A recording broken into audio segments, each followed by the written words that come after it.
Fox Sports. We are Fox Sports. We are LA. Coming out of spring training, Mike Scioscia said Garrett Richards threw the ball better than anyone on the Angels staff. Called upon early in the season, he struggled in the starting role with an ERA over 5. But since replacing Joe Blanton in the starting rotation on July 27th, he's posted an ERA of 2.42 in 4 starts, including a complete game gem against the Yankees the last time out. Tonight, he takes the hill, hoping to halt a 5-game home losing streak for the Halos, the Angels, and the Astros.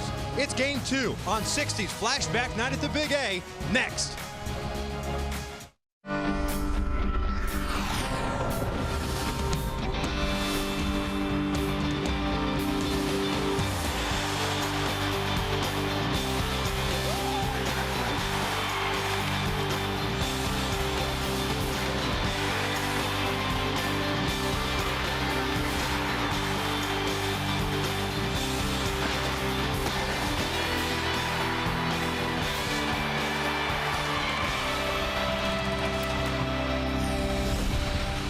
Well, the Halos kicked off their 6-game homestand last night. They ended up dropping Game 1 to the Houston Astros, and tonight on Flashback Weekend 60s edition, it is Game 2. Hi, everybody, from inside the Big A, alongside my broadcast partner, Mark Gubas. I'm Victor Rojas. So glad you could join us for Angels baseball once again here on Fox Sports West. And while last night the Angels pitching staff struggled, especially on the bullpen side of things, tonight they get to see the youngster once again, Garrett Richards, who seems to have kind of embraced that whole starting rotation thing. Yeah, Victor, he's throwing the ball so well in his 4 starts since coming back into the rotation. And in the 4 opponents he has faced, very difficult offenses. The reality is he's attacking the strike zone with a very good fastball. When he lives downstairs around the knees, 94, 97 with tremendous movement. But I think the biggest reason why the improvement is shown is his repeating of his mechanics on his breaking ball. His slider has been devastating at times, even going back-to-back sliders. Even an occasional curveball and changeup has been solid for him. But above all, he has that look that he wants to attack the hitters and get him out, and doesn't care who's at the plate. He's going to make his pitch and get him out. Yeah, the pitchers kind of got to do what they got to do. The offense needs to figure out Dallas Keuchel, because they could not figure out Brad Peacock last night. We're just about ready for baseball here at the Big A. Sit back and relax. Lineups and first pitch when we return.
flashback weekend continuing here. 60s tonight. It is a warm, slightly muggy night tonight, but Garrett Richards not wasting any time. The Angels have taken the field, and we will quickly give you the Houston Astros starting nine as presented by Bo Porter, the skipper of the Astros. They come into this one with a 40-81 record. Pretty much the same lineup they had up last night. Grossman at left, Wallace at first, Altuve at second. Castro's doing the catching. Chris Carter homered, as well as Matt Dominguez in the ninth inning. They are DH and third base respectively. Orange County product, Brandon Barnes is in center. LJ Hose is in right. Jonathan Villar is batting ninth and playing shortstop. Taking on Garrett Richards, who comes into this one with a 3-5 mark and an ERA of 4.04. Yeah, coming off that CG in New York. Great command of his fastball. His slider was outstanding. Occasionally he had a good curveball too. Change up there. He just has to remember, utilize that fastball both in and away and keep it down and get a lot of ground ball outs. Halos wearing their 60s throwback unis. Check out the defense behind Garrett Richards tonight. Mike Trout is in left. Peter Borges in center. Colin Cowgill gets a start in right field, the lefty on the mound for Houston. Chris Nelson and Eric Ibar on the left side. It's Grant Green and Mark Trumbo on the right side. Trumbo had the night off last night, and Chris Iannetta back behind the plate. Cowgill's done a tremendous job, whether it's in right field or left field. Comes in on the baseball well. Good throwing arm. It's going to be a difficult sun field early on in right field here with the 6 o'clock start for Cowgill, but that outstanding throwing arm he has, very, very good. 7 career outfield assists. Halos lost last night, 8-2 the final. What was a 4-2 lead, or deficit I should say, in the ninth inning. Became an 8-2 deficit with that 4-run ninth inning for the Stros. The Halos now 6-8 against Houston this year, and against Western Division opponents, the Angels 18-34. Jerome took the loss last night, lasting 4 1/3, giving up 3 runs on 5 hits and 5 strikeouts and 4 walks. See if Garrett Richards can solve the mystery that is the Houston Astros this evening. Still surprising those numbers for Jerome, especially he's had a couple real good games, but not consistent enough throwing strikes, especially early in the count. Robbie Grossman, the left fielder, looks at strike one. Hitting .253 on the air with 3 home runs and 13 runs batted in. Has 8 doubles. Went 2 for 5 last night with a couple of singles and an RBI. Bouncer foul. It's no balls and 2 strikes. Astros last night with 13 hits, 4 of which came in the ninth. Boy, first pitch 95, second pitch 97 from Garrett Richards with movement.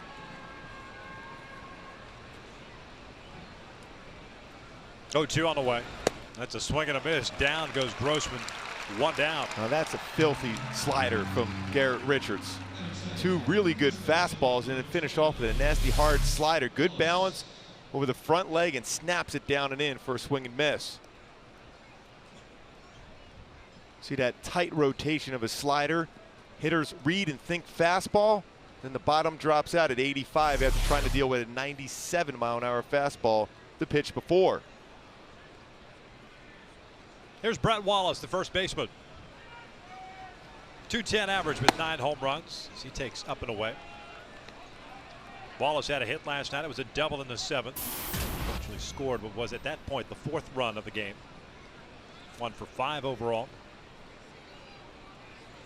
It's 24 runs batted in. 2 balls and no strikes. Last start for Garrett on Monday in the Bronx. 8 innings, 7 hits, 3 strikeouts, 1 walk, 2 runs. They were earned. RBI single to Brett Gardner and the home run to Curtis Granderson as Wallace hits this one down the left field line. Trout giving chase, and it's foul. Well, Wallace went after a pitch that was up and out of the strike zone. Well played by a fan down the left field line. You're going to get some odd swings against Richards because he has that type of movement. I remember the game against Texas where Adrian Beltre went back to the dugout a couple times. It was trying to explain the movement on his fastball. I didn't know if it was a cut fastball or a four-seam fastball, the movement he had.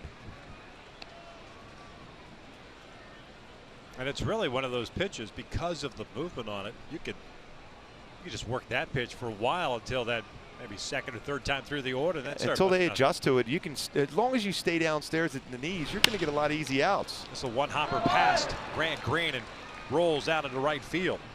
That pitch was elevated. It can be a hittable pitch when it's up around belt high. See, that ball was up. Not as much movement when it's elevated.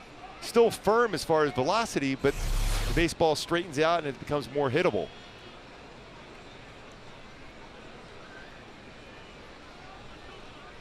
So Wallace is on board with 1 out. Here's Jose Altuve, second baseman. Hitting .280 with 4 home runs and 40 runs batted in. There's 20 doubles, a couple of triples. On base 3 times last night. A couple of walks and a base hit. A hole at 0-1.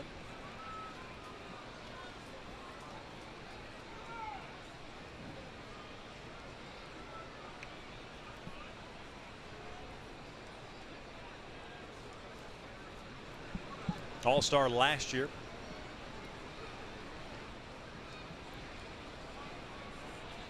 Little spark plug on this infield for Houston as he chases the breaking ball. No balls, 2 strikes. Well, when you have a swing like that on a breaking ball, you have to come right back with another breaking ball.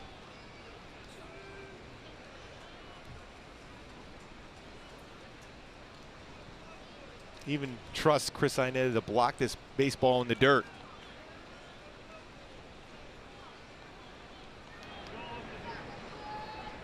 Oh, 2 on the way. Swing and a miss. Down goes Altuve. Second strikeout of the inning. Well done by Inetta and Richards. He went exactly to that same pitch.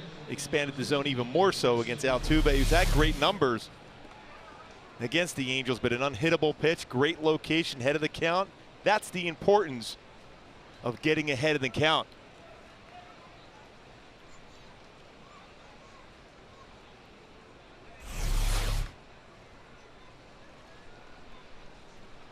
So 2 outs and a man at first, and it's Jason Castro, the catcher at the plate. Cleanup hitter. .271 average, 14 home runs, 46 runs batted in. He takes outside. Castro with 31 doubles on the year. Putting it all together. All-star this year. The Astros representative.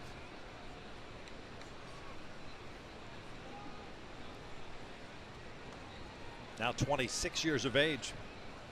Or first round pick by the Astros in 2008.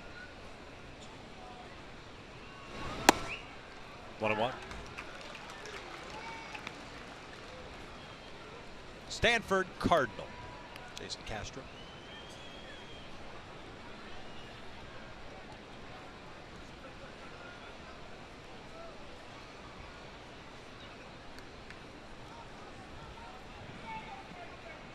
Brett Wallace, short lead at first base. Trouble playing in front of him. There's the 1-1. This is fouled back. 1-2. Tardy on that 96-mile-an-hour fastball. What a difference in that movement on his fastball when it's at the knees is comparing when it's up a little bit elevated.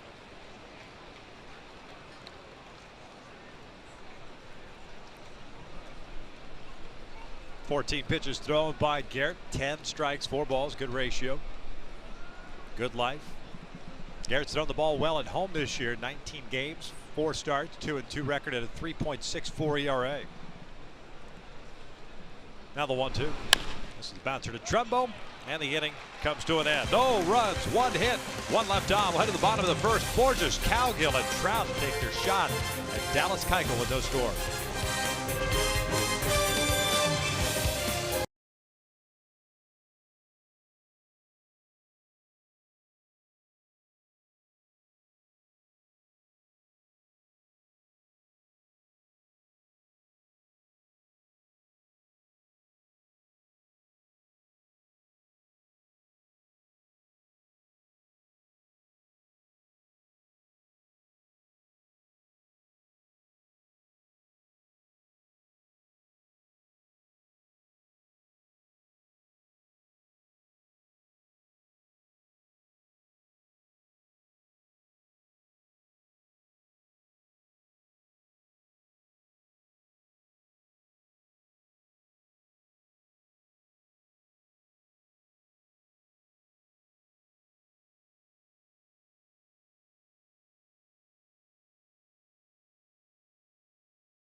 First inning. Here's Mike Scioscia starting 9 for the Angels at 54-67 on the season. Peter Bourjos leading things off tonight. He's in center. Colin Cowgill in right. Mike Trout in left. Mark Trumbull back in the lineup in that cleanup spot at first base. Eric Ibar will bat fifth and play shortstop. Josh Hamilton the DH. Chris Nelson at third. Chris Iannetta behind the plate. Grant Green batting ninth, playing second.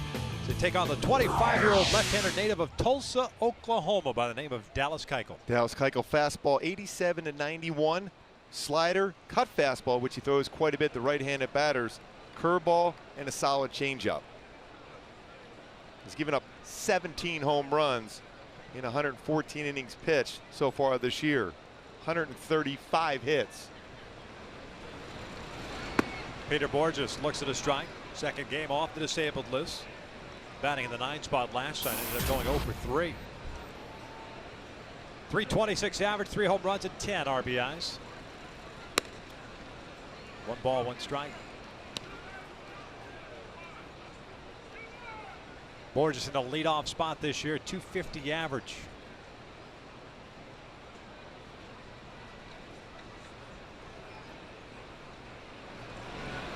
Little chopper to the left side. Dominguez was playing in, so it becomes an easier play for him, and there's out number 1. Defensively for the Stros tonight, you've got Grossman, Barnes, and Hose in the outfield from left to right. The infield has Dominguez, VR, Altuve, and Wallace from third to first. Castro behind the dish. You know, Matt Dominguez made that play against Peter Bourjos. Very solid level, though he has committed 11 errors this season. He hasn't committed any in the last 22 starts. Backhand to finish off the game last night. Pretty good indication of his range and his strong throwing arm he has at third base. Has turned also 21 double plays. 1 out, nobody off for Colin Cowgill. 275 average for Cowgill, getting to start in right. Shows button. Keuchel delivers a strike. Cowgill with a double and triple, a home run, 3 runs batted in. Opening day starting lineup for the New York Mets this year. Hit a grand slam.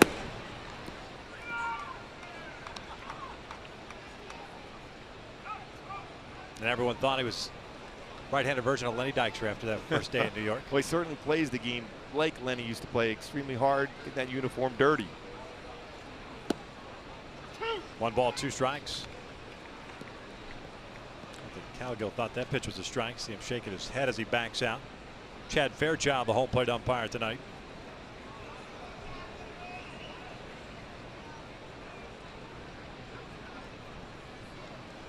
Here's the 1-2.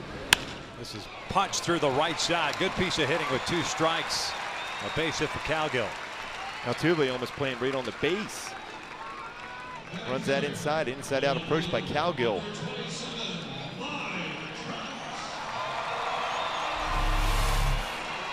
Right behind the mound. He's able to go inside out and get in the hole. Normally that would be a ground ball routine play at second base. See, what I used to like to do, especially when you go through your reports as far as hitters, I still, as a pitcher, wanted my second baseman and shortstop play more so in the hole. That area around the mound, I always felt was my area to field the ground balls. Yeah, you're right. That ball is right at him if he's playing a traditional second base. There's Mike Trout. Trout swings through the first one. 0-1. Mike 1 for 3 last night with a walk and a single. 330 average, 21 home runs, 78 runs batted in. He did 2 fantastic catches last night. First one robbing Brandon Barnes of a home run in left field, and the other a sac fly by Chris Carter that prevented multiple runs from coming in. 1 ball, 1 strike. Last night we had 80s night. Tonight is 60s night. I know a lot of folks like the unis that the Angels had last night. These are fantastic right now. I would, these would be awesome on an everyday basis. Even go to that, the off-white with the lettering.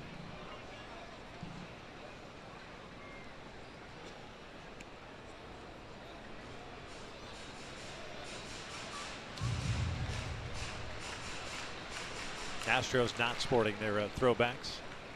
Surprised. Yeah. Looking forward to those unis.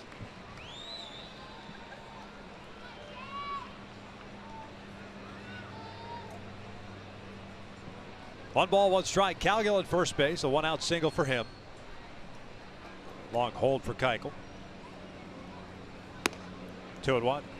See, you're pitching him away, yet your second baseman's playing right back up the middle. That whole side of the infield is wide open for Trout to hit the ball through that hole. And that's kind of his swing. His traditional swing is that way. Not as pronounced as perhaps a Howie Kendrick. But he's certainly not a pull hitter. Correct. Good hitters count. Good motion count, too, if you wanted to do something with Calgill at first. Yeah, Keuchel's allowed 5 stolen bases in 7 attempts. No pickoffs this season.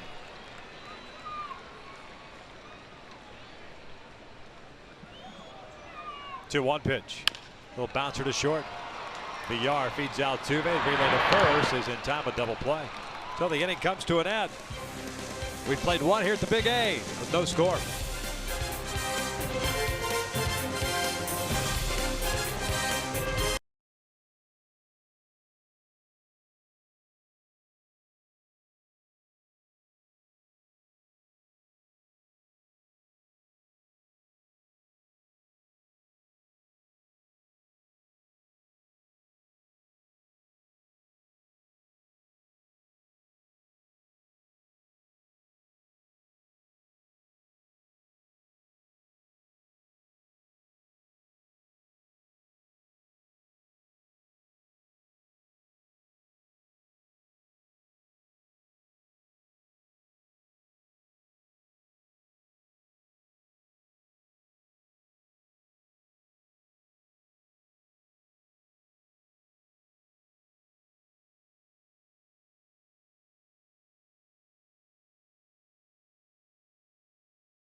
Strikeouts, gave up a base hit in there, but let's take a look at some of the pitches that he throws. Yeah, that 4-seam fastball works like a cut fastball. His 2-seam stays down, and that slider, which is for me is probably the most important pitch right there, will be able to stay on top and snap that, and that's the pitch he threw to Altuve to get a swing and miss. Stayed on top of it, had that good snap action, and not a true break to it. His slider, most sliders are very small as far as the break can go away. But his ability to throw his slider is more of 11-5 break, almost a combination between a slider and a curveball, more of a slurve. But he also has a curveball that he's still trying to get a feel for. But that is a nasty break when he keeps that shoulder intact and follows through and gets over the front leg. It'd be awesome if his curveball was more like a slider.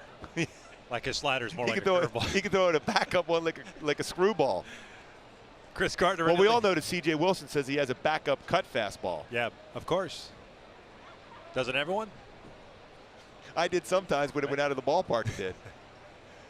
Carter, the DH, takes outside. I was thinking as you were showing that replay there, that slider of his, it becomes even more tempting, especially for right-handed batters, because of the movement of the 4-seam fastball. You've got to protect against the fastball. Yeah, it's exact same plane. Yeah. You think you see a rotation because his 4-seam fastball is not the normal one. Normal 4-seam fastballs are relatively true and straight to a spot in the strike zone. His moves and cuts like a cut fastball. Off-speed pitch and apparently just missed. Looked like Fairchild was going to step back and call it a strike. Instead, it's 2-1. Carter last night, a couple of hits, a single with an RBI and a 3-run home run in the 9th inning last night. 5 runs batted in overall. Wow, that's a great pitch. Back-to-back, repeating those pitches, so important. Mike Butcher has talked about that with Garrett Richards, cleaning up his mechanics as much as possible.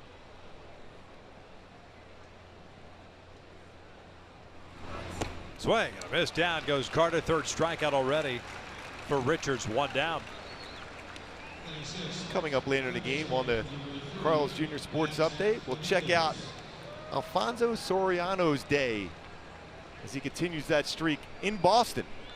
Kept the ball in the yard, but he still was swinging the bat like Alfonso has been swinging. And Travis d'Arnaud makes his MLB debut for the Mets. Once traded for Roy Halladay, and then traded for R.A. Dickey. #1 prospect, catching prospect for a number of seasons. Yeah, he's been the yearly top prospect for a couple of organizations now, as this was lifted out to right. Colin Cowgill got a good jump on it. 2 down. It must be pretty good if you've been traded for 2 Cy Young Award winners. Yeah. At least in theory, you must be pretty good. Remember one year you get the Baseball America Prospect Handbook, comes out right around spring training every season. I forget the year that it was, but Esteban Herman, remember him, the infielder? He was in the top 30 prospects for the Kansas City Royals. He'd already played in the big leagues before, and he was like 27 years old, 26, 27 years of age. So that label prospect, if you're not up quickly, you're no longer a prospect. That's what I base my theories on. If you're a prospect and you're 21, 22, 23 years old, you should be at that point knocking at the major leagues, if not already been up there. And the times have changed too. Whereas before, general managers would be hesitant to bring up a youngster at that young of an age to start his quote unquote arbitration clock. And now that's no longer the case, which makes sense. Yeah. Then the whole argument is, if he's capable of helping you today, you're going to pay him regardless, whether it's in a couple of years or in 5 years. If he's that good, why not get the W's out of him now? And the theory is, well, we don't want to rush him up too quickly because we don't know how he's going to make it in the major league level. Well, if he's not going to make it as a 22-year-old, why is he going to make it as a 25-year-old? You know that as an organization, when you scout this young player, you draft him and have him come through your system, you know what kind of a person he is, if he's going to be able to withstand the failures and the ups and downs as a major leaguer right away. And if you can do that well, why not bring him up to the major league level and help your team win? 1-2, hit to short. Ibar has it. It's a low throw. Trumbo digs it out. And a 1-2-3 inning for Garrett Richards. We'll head to the bottom of the second, still scoreless.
Crowd. Chad said he had to come down and bring us some good luck here tonight. Want a couple friends on my baseball team. Yeah. He has an idea he's on camera right now? Probably not. Who knows? He sees Dean waving at him, our famous Dean Benson waving. What would you do if he got up right now and just started going Gangnam Style? How awesome would that be? Hey, that's not my son anymore. That was some guy that looked like my son. You won't claim him? No. Trumbo, Ibar, and Hamilton. Here in the second. Mark had the day off yesterday. Hitting 236 on the year. Is ahead of the count at 2 balls and no strikes. 26 home runs, 75 runs batted in. Home run leader for this team. Second in the RBI category to Mike Trout. Keuchel gave up a base hit in the first inning. We got a double play ball off the bat of Mike Trout. 2-1.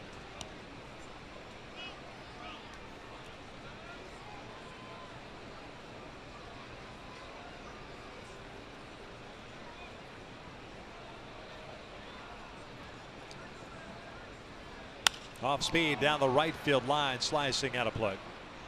And it's 2 balls, 2 strikes.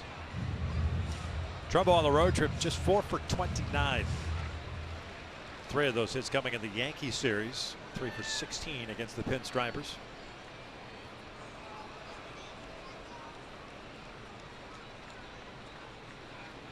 2-2. Bouncer foul. Yesterday's off day, the first game, he did not appear. He's played in 120 of 121 games. Yeah, he certainly said he wanted to be in that lineup. It's to give it a complete day off, refresher.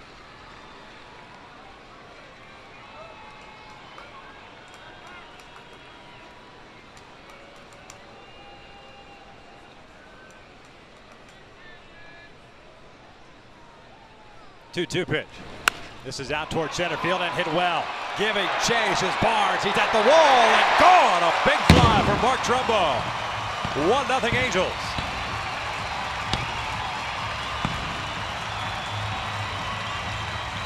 Well, he certainly had a refresher, and he's refreshed and out of the yard for Mark Trumbo. Home run number 27, 76 RBI.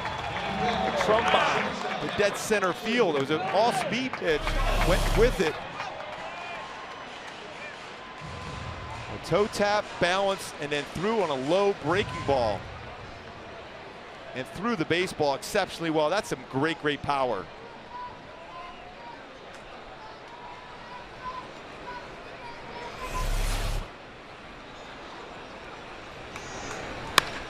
This one ripped into left field and a base hit for Eric Ibar, jumping on that first pitch.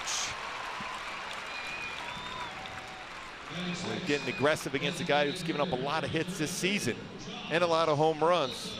Add to that total now 18 home runs allowed. Keuchel, 27th home run of the season for Mark Trumbo. Back-to-back hits for the Angels here in the second. Josh Hamilton coming to the plate.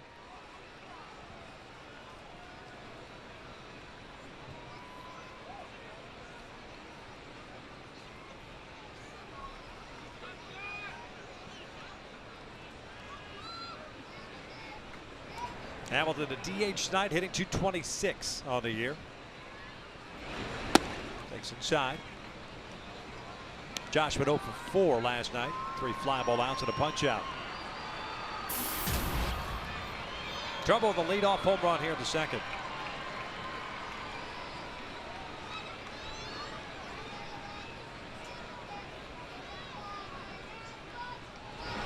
This is looped out to left field, a base hit, going the other way with it.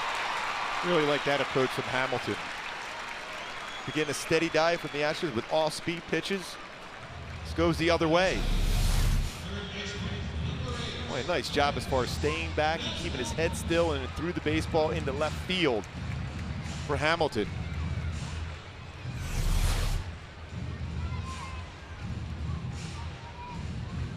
A .333 career hitter against the Astros with 12 home runs for Hamilton.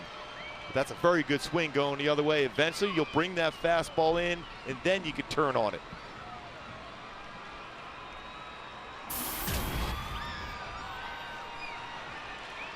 Three straight knocks for the Angels. A home run and 2 singles. Chris Nelson, a third baseman, now up. Halos have struggled going back to that last road trip. Situational hitting last night, 1 for 6 against the Astros. As a team now, .259 batting average with men in scoring position. Nelson looks at a strike. Chris hitting .271, has a couple of home runs. 12 runs batted in this season. 1 for 4 night last night, a 9th inning single.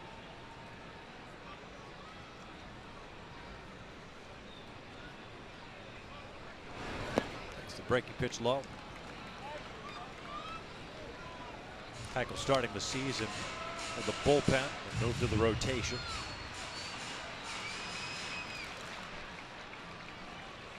Lost last time out. That was against Texas. Went 8 2/3, gave up 6 runs, 5 earned on 8 hits.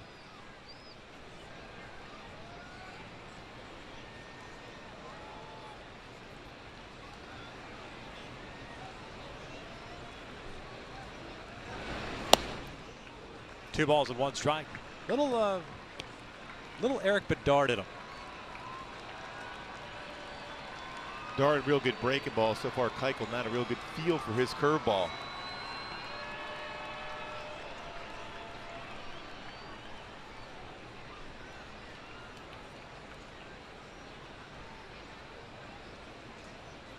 Started off really well. 5 and 5 as a starter. Has been pretty consistent. This is grounded to short. Villar feeds Altuve on the first, double play, second of this ball game. And for the Angels, they've done that, unfortunately, way too much this year. Keuchel pitches inside well, whether it's his four-seam fastball or cut fastball inside.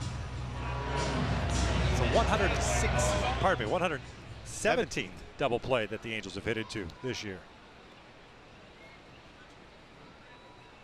That kind of goes to the point we were talking about on the pregame show about not necessarily situational hitting, but making sure at least you advance the runners and try to keep an inning going, blow open an inning. And the Angels have had their moments this year. Not saying that they've been devoid of those moments, but on a nightly basis, you feel like with this offense, even without Albert and without Howie, that you're capable of doing that, and manufacturing. And sometimes as a player, you don't need a sign first and second. You might indeed try to push bunt to be able to advance the runners. At certain times you give up your at bat to be able to advance a runner into scoring position. Ground ball to third ends the inning. So the Angels get 3 straight hits to start the inning. They only get 1 run out of it. That was Trumbo's home run, 27th of the year to straightaway center field. We've played 2. Angels up 1-0.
The whip. Garrett Richards, we talk about repeating mechanics. Slider, nasty. Slider again, second straight against Chris Carter, and then finishes them off. But even better slider. So back to back to back sliders gets Chris Carter swinging. The importance for Richards to get that feel and be able to go back to back with his sliders. Oh, so important for him. First 4 starts, 5.54 ERA. Last 4, 2.42. Coming off a 1-2-3 second inning here to third. You're facing 8, 9, and 1. Hose, Villar, and Grossman. Trumbo putting the Angels up with a home run. Well, I had a conversation with Mike Butcher the other day about Garrett Richards, and he said that's something he wants out of Garrett. When you throw a good slider and they swing and miss, and you come back and you do the same thing, why not throw a third one? especially when they're missing by that much, and he did that tonight so far. Back-to-back-to-back sliders. Deliver strike one here. And sometimes, especially as a young pitcher, you can get kind of overly excited about the fact that you've thrown two good ones and you try to overthrow another one, an even better slider, when you don't necessarily have to. No, especially the break he's had so far in this game, which he's had in the last 4 starts. You don't have to do anything more than what he's done with that breaking ball. You don't have to muscle up on it. Just follow through and get over the front leg and be successful with it. L.J. Hose, the right fielder, hitting .288. Ahead of the count of 2 balls and a strike. Hose last night, a 3-hit game. Single, double, and a triple. Also scored a run. Hit that triple in the 9th inning. That's when Borges banged into the wall in right center. Hits this one into right field, a base hit. Second hit of the night for the Astros. We'll take a look at our AT&T Twitter poll question of the series. This being flashback weekend of the most dominant Houston pro athlete. Earl Campbell, Nolan Ryan, Hakeem Olajuwon. And as of last night, Olajuwon was leading the charge. Hashtags are just below each. Send us a tweet at Fox Sports West. Well, you know the Express is going to make a charge at some point, you would think. Great numbers to a no-hitter for the Astros. There's the jersey. Great. That's a great uni. There is the rainbow. There's another one. They were prepared. Yeah. That uni made so famous by Bob Watson as the manager in the Bad News Bears. Let them play. Good old Astrodome. Oh, yeah. That was a good place to pitch for what I understood. That was a cavernous place. And the hitters just couldn't see the baseball. Yeah. The lights weren't all that bright. They built the Astrodome. They built it with natural grass. So they had the sun panels so that the sun could hit the grass. Well, nobody could see a baseball. I like pitching in those conditions. Yeah. So they blackened out those panels. And what happens when grass doesn't get sunshine? It becomes AstroTurf. That's how AstroTurf came to be. Thank you for that history lesson. Oh, high chopper. That's going to be an infield base hit. Nothing Nelson could do. So the first 2 have reached here. Go back and take a look at the Express wearing the. Let's see, that's a great unit. They had the numbers on the pants too, didn't they? Yes. Why wouldn't you? Holds the strikeout records for the Astros and the Angels. Now that was one big free agent contract. One of the first big ones, if I remember correctly, big money wise, going to the Astros. They had a pitching staff back in those days. Starting staff, wow. 2 on, nobody out. Robbie Grossman, the batter. The left fielder struck out in the first. 1 ball, no strikes.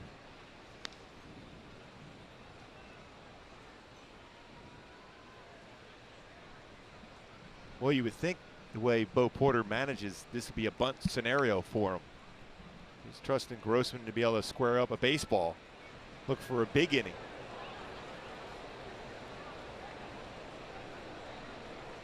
Three strikeouts for Richard, no walks.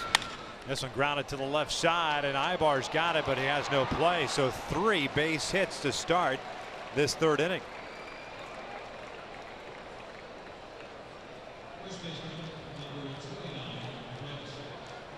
Loaded up for Brett Wallace. And if you're Richards right now, you really, your mindset has to be, I made some pretty good pitches.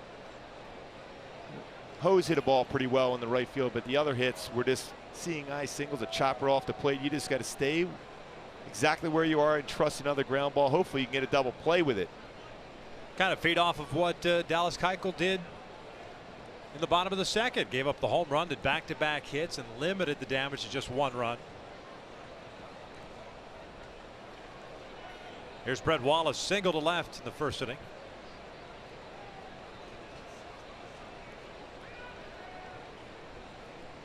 Good speed on the bases for Houston. Halo's looking for that double play. First breaking pitch is in for a strike. Hose at 3rd, Villar at 2nd, Grossman at 1st. Both teams now with 4 hits.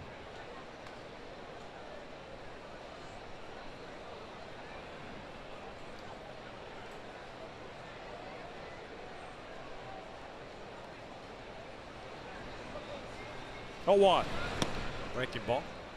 Called strike. Little flinch there too from Wallace. That's a serious break to it. Again, not your traditional break on his slider. A lot of times we talk about a curveball being a 12-6 break. His slider's more of a 11-5 break between a curveball and a slider. Outfield straight around for the Angels as Wallace hits one into right field. A base hit. It'll bring in one. VR will stop at second. We're tied at 1 now. So make that 4 straight hits now against Garrett. That one on an 0-2 pitch. And that slider a little bit too much of the plate. It stayed middle part, inner half against a left-handed batter. It becomes a danger zone. Especially when you're ahead of the strike zone. You can expand the zone and bounce it if you want.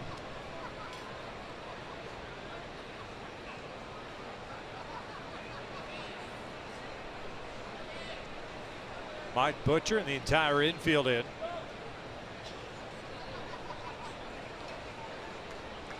Good start to the ball game, but base hit by Hose. Infield base hit by VR. The base hit by Grossman on the infield. Now the Wallace single ties things up and still looking for that first down. For Wallace, it's his 25th RBI multi-hit game for him.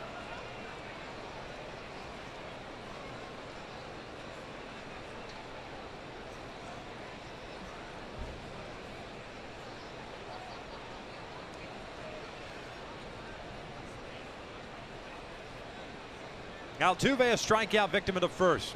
0 for 1. Trumbo playing in at first. This one's grounded to second base. Should be 2. Green to Ibar on the first. It is a double play. Run crosses the plate, and the Astros lead it 2-1. Now that's pitching if you're Richards. You've got 2 outs with 1 swing. Now if you get through this inning, you prevented major damage against you. It's all that maturity that you need to see from a young pitcher. And well played by the middle infielders. Grant Green, good feed to Ibar, able to jump out of the slide. Get a 4-6-3 double play. 2 outs and a man at third. Grossman over to third base, and here's Jason Castro, the catcher. He grounded out in the first inning. A little bouncer to Trumbo at first. He's 0 for 1. Last night had his 12-game hitting streak snapped.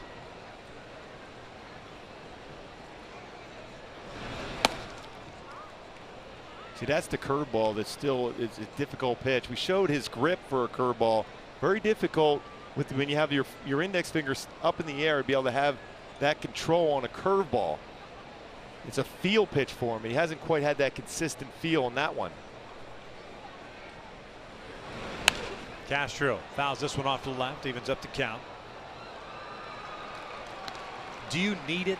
I mean, if you've got the movement on your fastball, you've got the hard slider with a good break on it, and you've got a mix in of a changeup. Do you need that curveball? No, I think you can just change speeds on your slider. It could serve as a curveball, but because it's very difficult during the course of the game to have a feel for your slider and your curveball. It's one or the other usually. I believe that, and I tried throwing both of those at certain times. But the reality is it's a difficult feel because it's a different break. One more you snap action, the other over the top of the baseball with a curveball. But a slider, boy, it's an easy pitch to be able to change speeds with.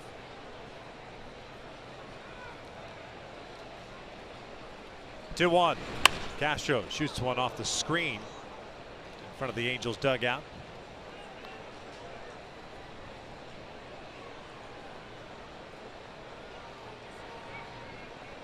Funny, I didn't see C.J. Wilson reaching over the railing with his hat on that one.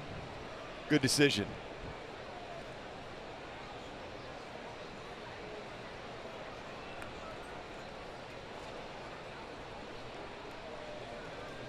Two balls, 2 strikes, and 2 outs. Houston with 2 runs here in the third, lead it 2-1.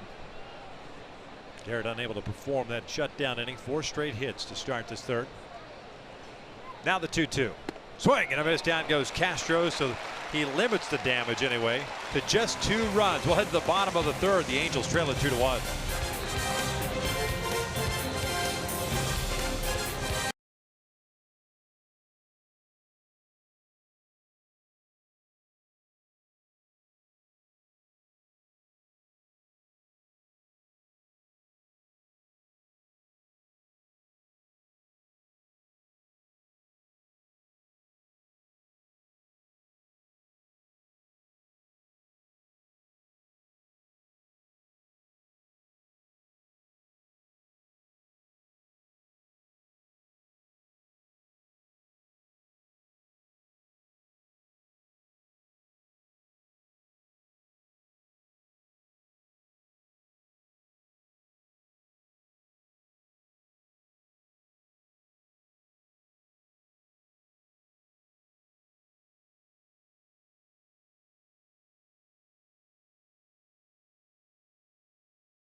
4 hits in the top of the inning. So the Halos play from behind here. It'll be 9-1-2 for the Angels. Green, Borges, and Cowgill as we take a look at our Hyundai key to the game. It's Beatles night here on the 60s flashback. A little Beatles come together, put all phases of the game together, and have an opportunity to beat this Astro club. They've had pretty good success against the Angels here for whatever reason. They put together the offense, the defense, and the pitching staff. So far, Garrett showed me a lot of getting through that inning, only allowing those 2 runs after giving up 4 hits, showing signs of maturity. The defense there so far, Grant Green, part of a double play, 4-6-3 double play, and of course the offense, especially started for Mark Trumbo. First one to Grant Green is a strike on the outside corner. Green a .433 average. Couple of doubles. Breaks his bat, bounces one to second. Altuve fires on to first, and he got him. Barely. Yeah, good hustle by Green to make it close.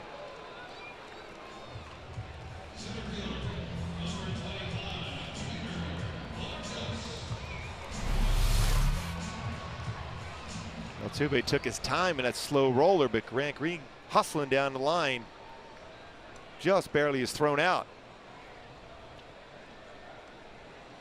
Back to the top of the order, Peter Borges grounded out to Dominguez in the first inning. Takes outside. 1 ball, no strikes.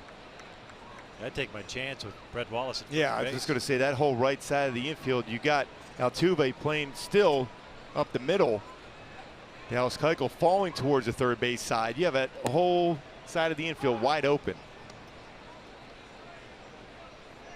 Never a bad idea to bunt against a left-handed pitcher when you can push it to the right side, because they generally will fall towards third base. 1-1 pitch. Down and away. 2 balls and a strike. And for the most part, especially with a field type lefty, not a power guy that features a lot of cutters in, he's going to live for the most part on the outside part of the plate. Exactly. So it's an easy push bunt down that right side. 2-1 pitch. Borges hits one to short. VR has it. 2 down. Hey, Fox Sports West is offering you a special discount for Angels tickets this month with a Fox Sports West ticket takeover. Log on at angels.com/FSWest during our broadcast. You just enter the promo code FOXDEAL. You can save up to 50% on select tickets while supplies last. All Ticketmaster fees apply. Just log on now. 2 outs. Nobody on for Colin Cowgill.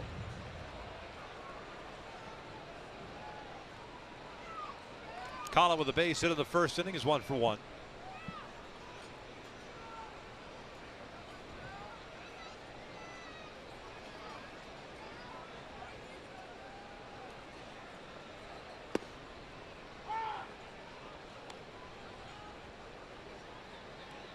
Oh, 1 count. Chad Fairchild, the home plate umpire, calling some strikes tonight.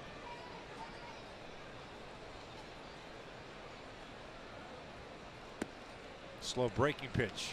Evens up the count at 1-1.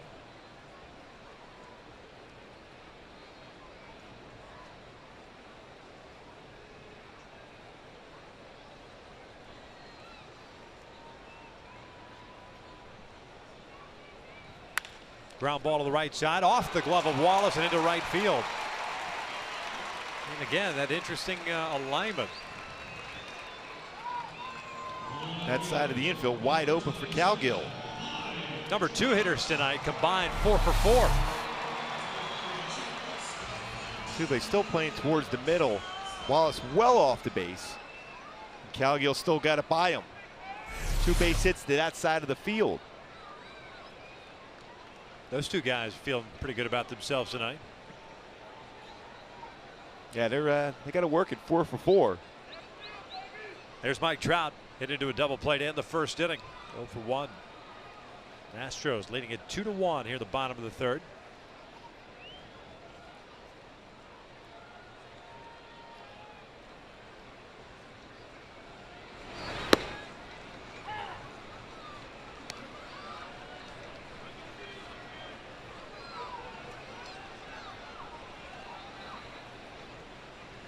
.300th career game for Mike Trout tonight. Some pretty good numbers in those 300 games. Yeah.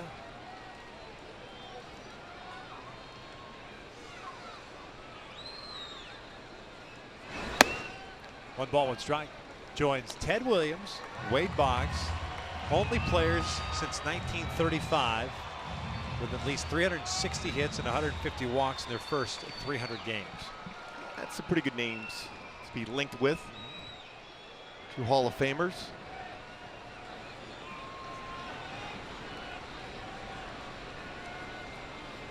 One pitch. This is pulled past a diving VR and in the left.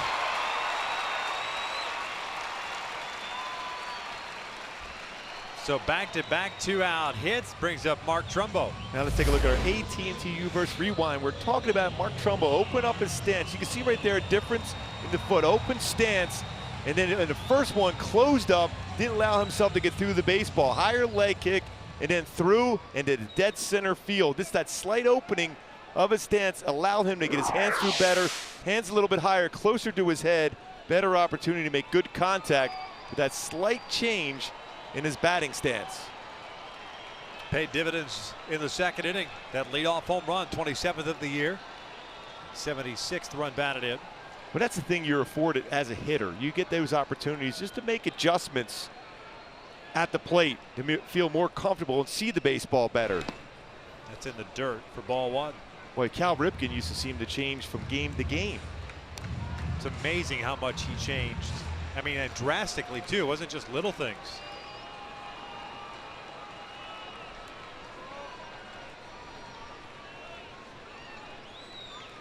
Cowgill at second, Trout at first. 2 outs.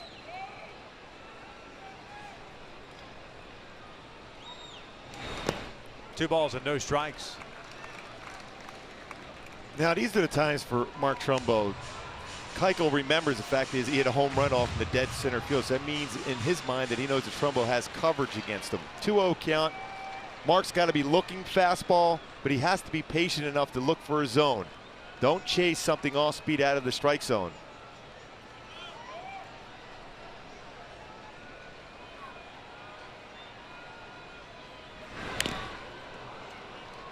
Fouled that one back, and it's 2-1. Came with a changeup at that point. You knew he wasn't going to challenge him with a fastball.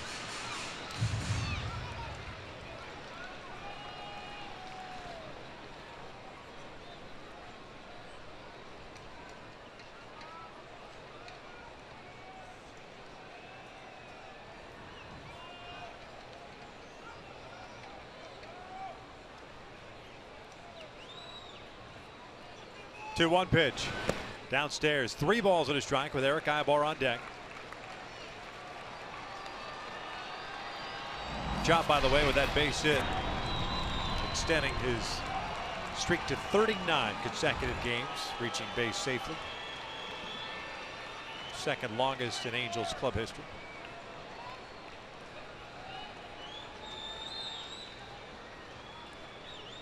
Three-one. This is cued foul. Now with a full count of 2 outs, you get the base runners going now. First time in the game that Keuchel's actually had a 3-ball count. Yeah, that was just his 44th pitch of the night. 26 strikes. Boy, with this speed on the bases, anything hit in the outfield, even a routine ground ball single, has an opportunity to score both runners.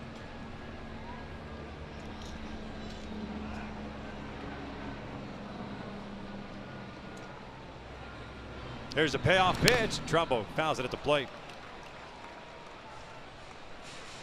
So Cowgill back to second and Trout to first. Keuchel with no strikeouts, no walks tonight. He's allowed 6 hits. The Astros have 5.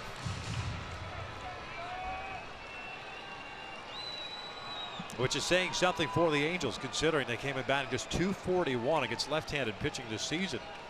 6 hits through 2 2/3.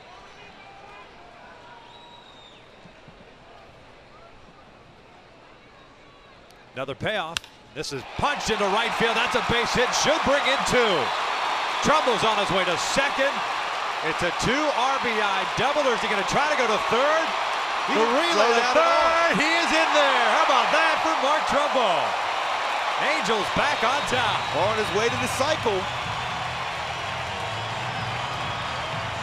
Boy, there was no hesitation whatsoever for Trumbo. And Altuve was kind of surprised that Trumbo kept going. Good piece of hitting, his hands through the baseball. Pretty good pitch from Keuchel. But Trumbo sees it down in the corner, and he's going all the way. A little bit of a stumble, but still slides in there for his first triple of the season. Third RBI of the game. Fifth career triple for Mark Trumbo.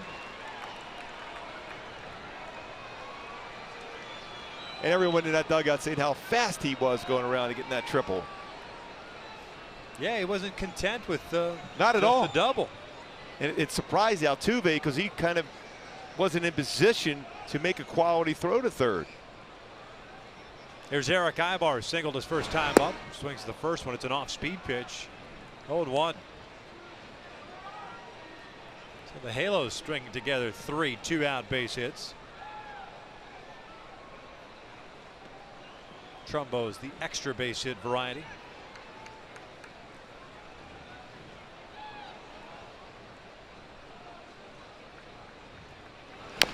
Little dribbler foul on the third base side. Interesting too that Keuchel came out and threw 2 ground ball outs. Grant Green, broken bat. Board, just a little chopper to short. Calgill with a good at bat again. Second hit of the night. Punch one to right field. Trout a base hit to left. And Trumbo with the 2 RBI triple. Finally taking advantage of a pitcher who gives up a lot of hits. Already 7 hits in the game for the Angels.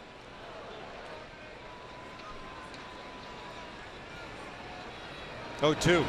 This is punched to the left side, and that is past VR. Second hit of the night for Ibar. He's going to try to stretch it into a double. A throw from Barnes, not in time. 4-2 Angels. Calgill with 2 hits, Trumbo with 2, Ibar with 2. An RBI scoring Trumbo by Eric Ibar. Boy, out of the batter's box, he's thinking double. That's what you want to see out of your baseball players. Just that aggression.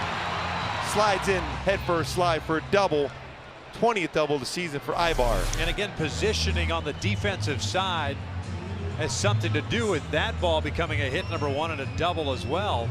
With VR playing toward the hole, kind of opened up that middle part of the infield. And pitching against that defense going up and away. Then with that outfield playing so deep, and Ibar's speed aggressively goes into second with a double.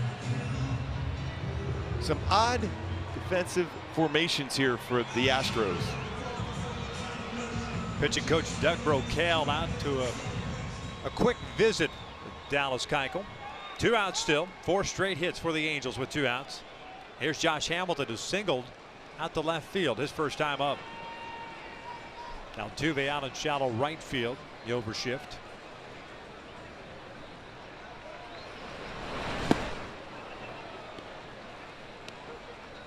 No balls and a strike.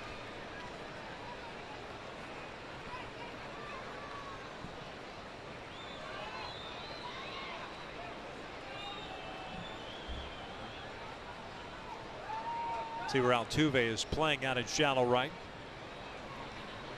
0-1 pitch.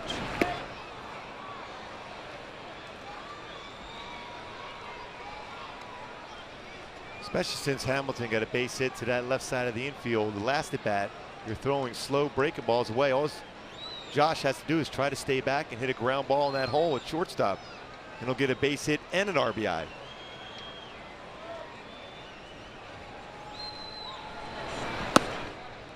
One and 2. 3-run third inning for the Angels. Back on top, 4-2.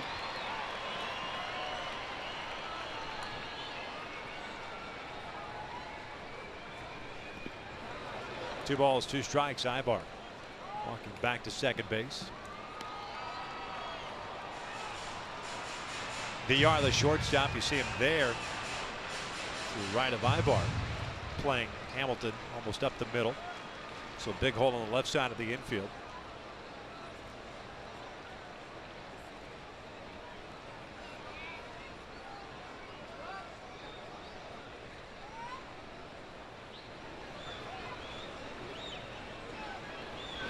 2-2, and this was looped out to shallow center field. Barnes comes racing in. He's there, puts it away, and the inning comes to an end. But the Angels with a little 2-out rally here in the third. Mark Trumbo, second extra base hit of the night. 2 RBI triple. Ibar with an RBI double. We're through 3, and the Angels lead it 4-2.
As we start at the top of the 4th inning. Folks, the Halos take on the Indians coming up on a 3-game series beginning on Monday. But on Tuesday at 7:05, fans in attendance will receive an Angels scratcher and a chance to win a party suite, autographed items, merchandise discounts, and more.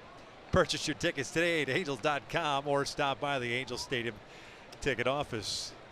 You got an itch over there? Yeah, I was scratching. Is it an Angel scratcher? Yes. Carter takes outside for ball 1. Carter, Dominguez, and Barnes 5, 6, and 7 for Houston here in the 4th inning. 43 pitches thrown by Garrett so far. Swing and a miss. Good fastball to 96. 1-1.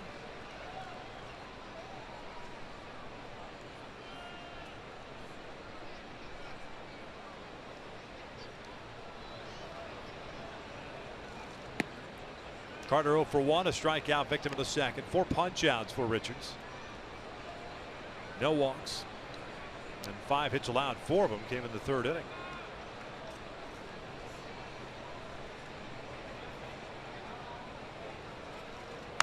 Breaking pitch, little number towards short. Ibar comes racing in. And they get Carter by a step for the first out. Well played by Eric Ibar.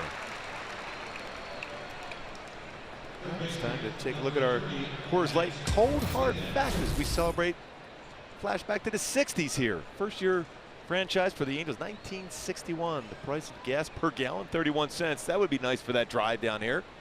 Average price of a home was a little over $17,000. Now at Shepherd, first American in space. Well, when you think about it, the Angels came into existence in 61 and 62. They were in first place all the way up till July. So right away, some success. Yep. And that cold hard fact is brought to you by Frost Brew Coors Light. 31 cents a gallon. You could helicopter your way in from where you live. Oh, it was another easy drive down here today. Yeah. You could be the Angels version of Kobe. And why would I not? Right. Yeah. Could pick you up at the airport Yeah. when we roll in. Those long trips. Let's hang out, talk some Philly stories back in Lower Merion. Yeah. 1 ball, 2 strikes on Dominguez, third baseman. Chatsworth High School product. Marlins first round pick, 12th overall back in 2007. came over in a trade with the Fish. It was 2012 for El Caballo. Carlos Lee. So you still a feel for his curveball. It's very difficult. He really has to stay back longer on the pitching rubber to be consistent with that pitch. It's almost as if he's trying to use his entire body to snap that pitch. No, and when you with a curveball, you want to go. Maybe we'll show at some point during the game an L shape. You just get over the front like this. The sliders are round, but over top for your curveball. That's the most consistent way to be able to get a feel for that pitch. Little looper out to right field. Calgill will play it on a hop. 1 out single for Matt Dominguez. We'll bring up Brandon Barnes. All right, what are you talking about as far as the curveball? Yeah, and the slider is here. You go like this and you snap it, but the curveball is over this way. And when he has his finger up in the air, it's very difficult for him to get over like this. So that's all you're trying to do. When you talk about that L shape, you get over the front and snap it over like this with the curveball. That's how you get more consistent. But for that pitch right there, especially with your finger up off the baseball, very difficult to be able to stay back. You have to keep your shoulder in and over the top and be able to snap that to be consistent with your curveball. And if he's not consistent with that arm slot, what can you do to kind of get into that mode? Well, he has to really keep his shoulder in a lot longer than more so than even his fastball. Because of that pitch is a difficult feel for him because he's quick, very quick through his mechanics. So he has to try to slow himself down a little bit more so to be consistent with his curveball.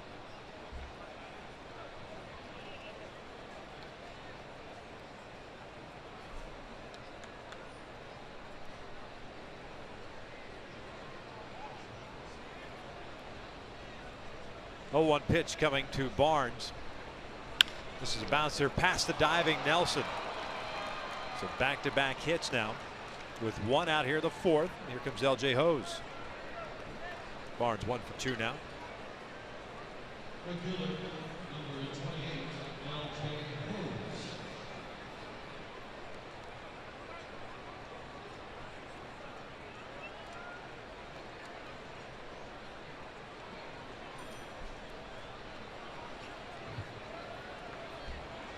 Hose, the right fielder, with a single, leading off to third. Started that rally for Houston. 4th hit of this series already. Washington, D.C. native.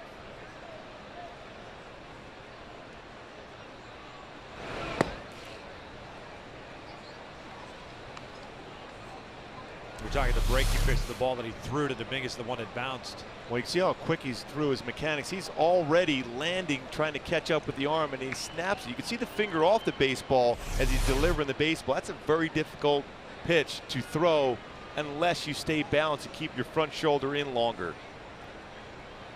Ground ball over to Trumbo. He fires to second for 1. Relay back to first. Richards covering, inning-ending double play. Textbook play. 3-6-1, a very difficult one as a pitcher. You're trying to find the base, but Richards got there quickly to the base, realizing he had to be there, got to the base, and then stretched out to catch the throw from Ibar.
The bottom of the fourth inning. Hey, the sports and highlight show you've been waiting for is here. Fox Sports Live, as Jay Onright and Dan O'Toole are joined by Donovan McNabb, Gary Payton, Andy Roddick, and Carissa Thompson to bring you everything you need to know about the world of sports. Fox Sports Live airs nightly on Fox Sports 1. Congratulations to everyone at Fox for their launch this morning, 6 a.m. Eastern Time, FS1 on the air. Did you see it? You ready? Not at that time, I did not. I did turn it on when I woke up this morning. Yes. 3 a.m. I was just going to bed. Just get back from the post-game show? Yeah, after the post-game show and the 3-hour, 48-minute extravaganza last night. As Nelson takes a strike, and it's 2 balls and a strike. Bottom third of the order for the Angels here in the fourth inning. Nelson, Ionette, and Green facing left-hander Dallas Keuchel. Nelson rolled into a double play ball in the second, so he's 0 for 1. 3-1.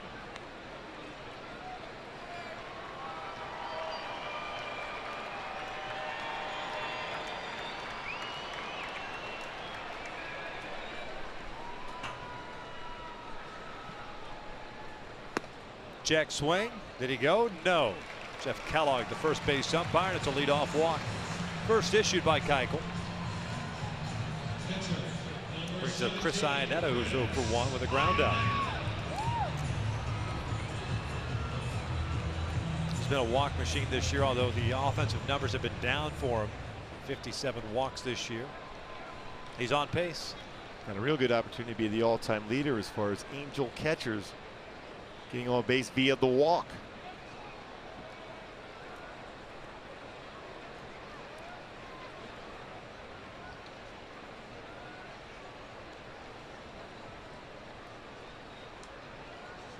Oh, 1. Pardon me. Now it's an 0-1 pitch. Strike on the first pitch. 59th thrown by Keuchel. You know, if he does set the new record for a catcher for the Angels, they should give him a plaque so that he can go out before the game and declare to everyone that today, I am the greatest of all time. Greatest walker ever. A la Ricky Henderson. That was the best speech. As only Ricky could say it. Yeah. This being a flashback weekend. Yesterday's 80s night, today's 60s night. So everyone on the big screen looks like Davy Jones of the Monkees. Daydream believers. That's right. Mickey Dolenz, right? Yes. And in other words, York, Peter York? Peter York, that's it.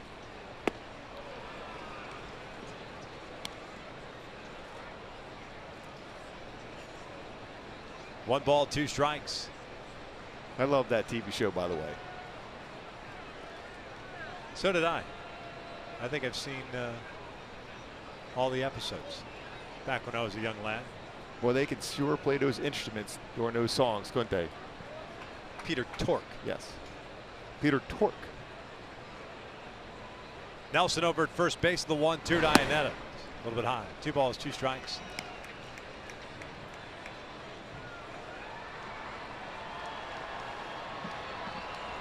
Angels took a 1-0 lead in the second on Trumbo's 27th home run. Astros answered with 2 1/3 to take the lead. In the bottom of the third, the Angels struck for 3 2-out runs. Trumbo with a 2 RBI double as well. Bouncer up the line, foul. 2 balls and 2 strikes. I even like the fact that the unis without the number, without the name on it, just the number. These uniforms are fantastic.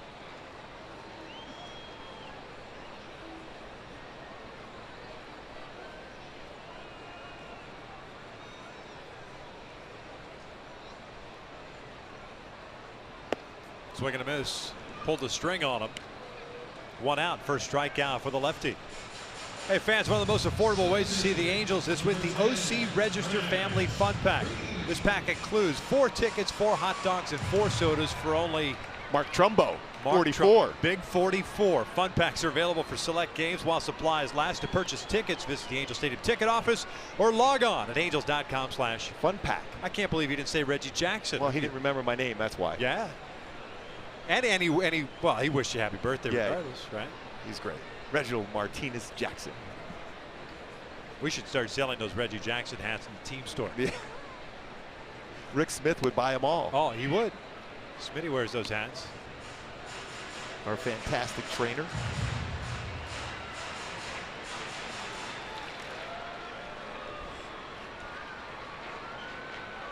Grant Green 0 for 1 with a ground ball to second. That was leading off the third inning.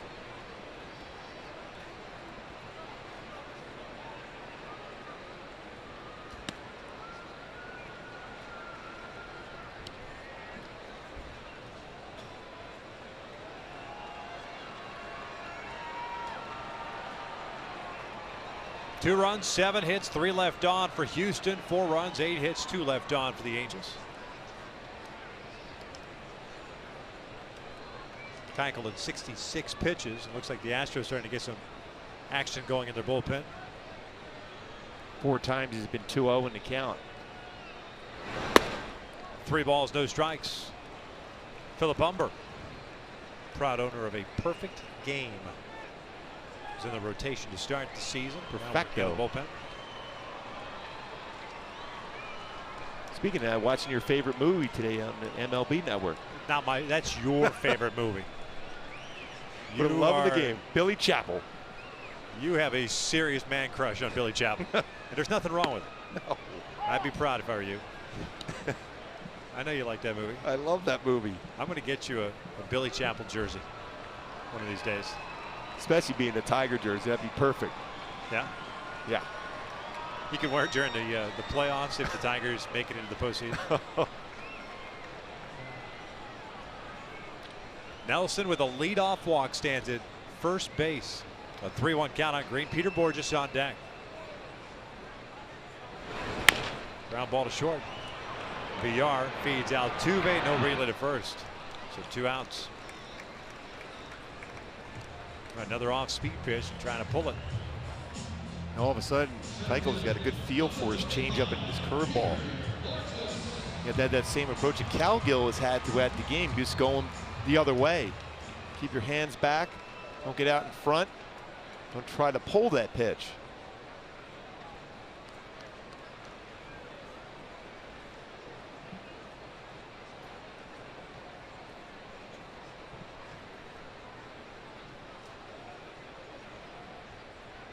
Borges 0 for 2. A couple of ground outs to the left side of the infield. He will look at a strike. Peter's still looking for that first hit since coming off the disabled list. 0 for 5. It was last night, seeing action for the first time.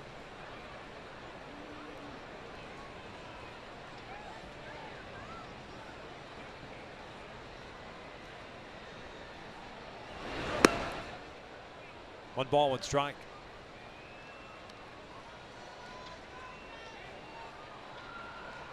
Always the most difficult thing to do for a hitter is get your timing back. Even though Borges had some opportunities to get some swings down in his rehab assignment in the minor leagues, a little bit different here at the majors. You're not going to get a fastball and a fastball count. You're going to get off speed, so the timing is important. 1 ball, 2 strikes.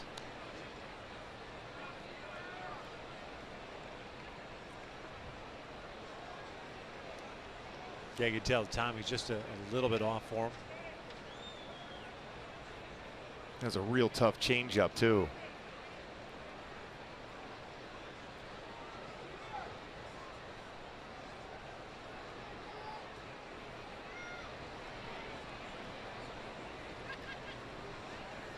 Check in on Green over at first.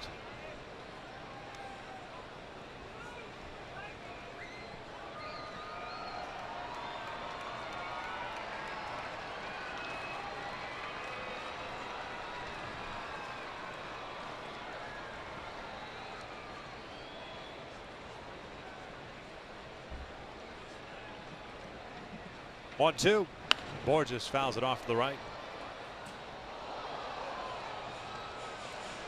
Tackle a 7th round pick in '09 out of University of Arkansas. Growing up in Oklahoma. Going to become a Razorback. And named Dallas. How about that? Pretty amazing. Yeah. Not really. Let's try and help you along. I'm just playing connect the dots. That's all. Don't mind me. Borges grounds into the left side. Dominguez will go the short way. They force out Green. The inning comes to an end. 4 complete here at the Big A. The Halos maintaining a 4-2 lead.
AT&T Uverse TV. Check availability at 1-800-PICK-AT&T. Rethink possible. By CarMax. Start the search for your next car at CarMax. CarMax, start here. And by Toyota's nationwide clearance event. Now you can save big on every Toyota car, truck, and SUV. Top of the 5th inning, Garrett Richards back to work with a 4-2 lead. 55 pitches in 4 innings, 7 hits, 2 runs, both earned, 4 strikeouts, no walks, which is always a good sign. 9-1-2 due up for the Astros here in the 5th. VR, Grossman, and Wallace. Gonna be ready just in case of a potential drag bunt here from VR. Very good speed. VR with a base hit. Infield variety, a high chopper to 3rd. Also scored a run. Breaking pitch in there. That was a pretty solid curveball. Didn't overthrow that. He'll get it over first pitch one. That's what he's got to go with, the mentality on his curveball.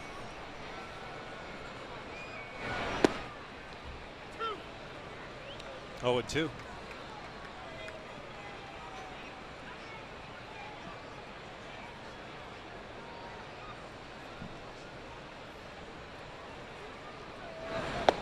Check swing, he went around. Down goes VR, and there is out number 1. We're talking about textbook pitching. 2 very good curveballs, then goes upstairs with a fastball. Reason why that's effective, because the curveball, the pitch before, started on that plane, and then you go fastball upstairs and you get the swing.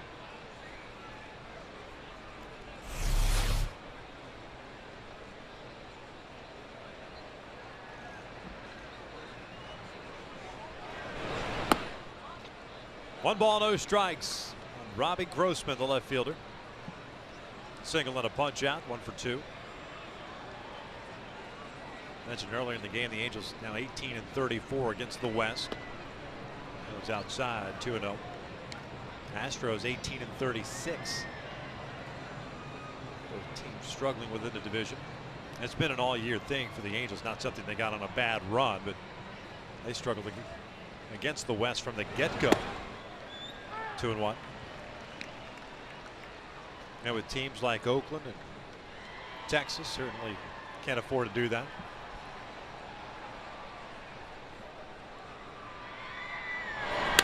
Ground ball toward the middle. Green's not going to get there, and it's a base hit for Grossman, his second hit of this game, fourth of the series. First baseman, number 29, Brett Wallace. One thing when you look at Garrett Richards, he's not a strikeout pitcher. He's a guy that lives downstairs. He will give up a share of ground ball base hits. He will get his occasional swing and miss, especially on his breaking ball, but he's a guy that gets a lot of ground balls, and sometimes you can't control where those ground balls go.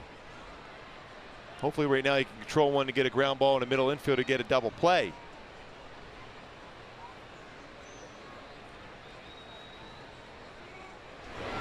Brett Wallace fouls one off his ankle, and it's strike one. Wallace tonight 2 for 2 with a couple of singles and an RBI.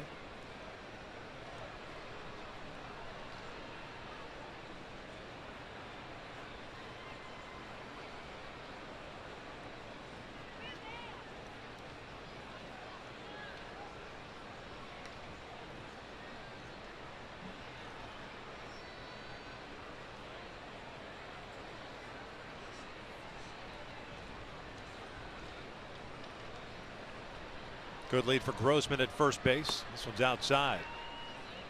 1 ball, 1 strike. Great velocity for Garrett so far, doing what he did on Monday in New York, which is what you want to see over the next 4 or 5 weeks, carried into the offseason, into spring training. Be a big part of that rotation going into next year.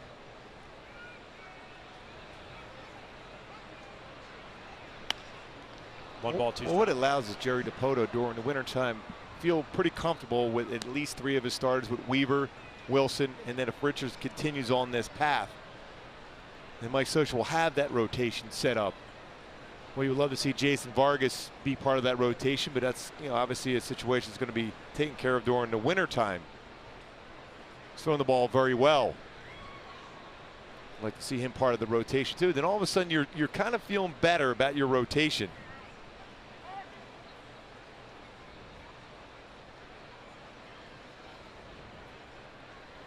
Questions abound going into the offseason.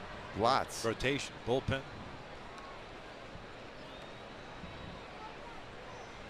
And the market certainly is not shaping up to be all that great from a pitching standpoint. Down to the dirt and gets away from Ionetta, so Grossman will advance. It's a wild pitch. 8th wild pitch of the year for Richards.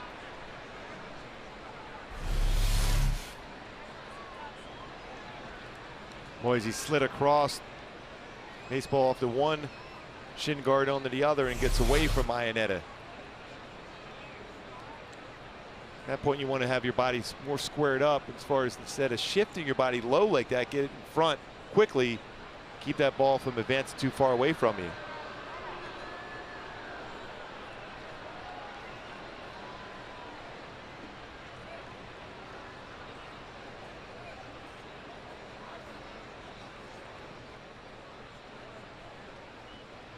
Two balls and 2 strikes. Man in scoring position for Houston.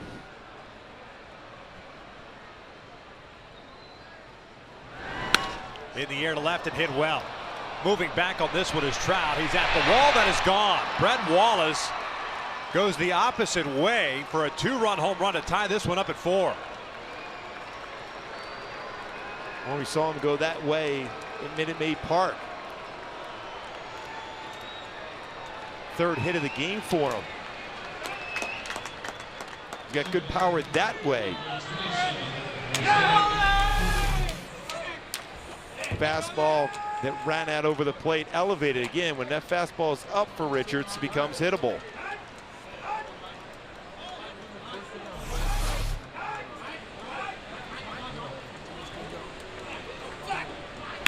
Altuve loops one out to center. It's a base hit for him. So 3 straight 1-out hits against Garrett Richards. First hit of the night for Altuve. You got to believe he's going to be on the run early in the count. 10th home run of the season, which is a career high for Brett Wallace.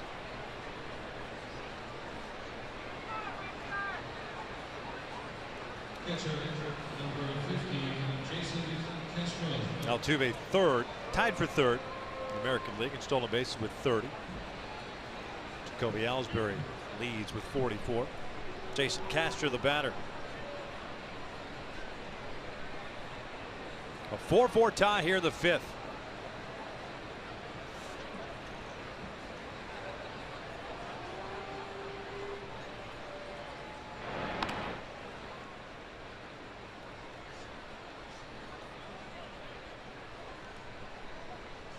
The Astros with 10 hits with one out here in the fifth.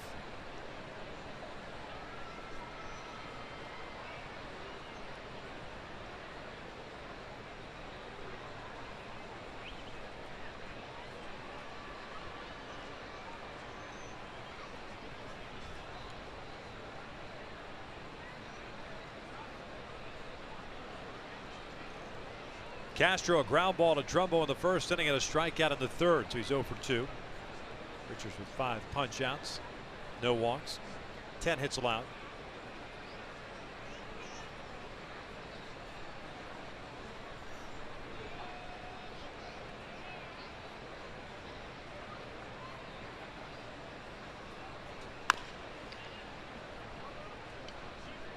You like that pitch? Especially with a guy with speed at first base. As a hitter, you figure, all right, they're going to protect with that guy and throw perhaps a fastball. Yeah, and then you have a better chance to drive the ball. Yeah, break a ball is good. Now you have an option. If you want, you could still have a pitch out because you're ahead of the count. Do you like that, though? Yes. As a pitcher, you yes. like that? Yes, I do. Because I think bottom line is your focus always has to be on the hitter. And they're looking fastball because you know when you have a guy like Altuve at first base, more than likely you're going to get a fastball. Torrey Hunter thrived on that last year, hitting in between Mike Trout and Albert Pujols. Reason why? He was going to get more fastball. So as a hitter, you're looking fastball, but if you can throw a breaking ball in that spot, you can get a swing like that against you. Garrett ahead of the count at no balls and 2 strikes. 3 away from his total from last year is Altuve. The 0-2 pitch. Swing and a miss. Down goes Castro. 2 down.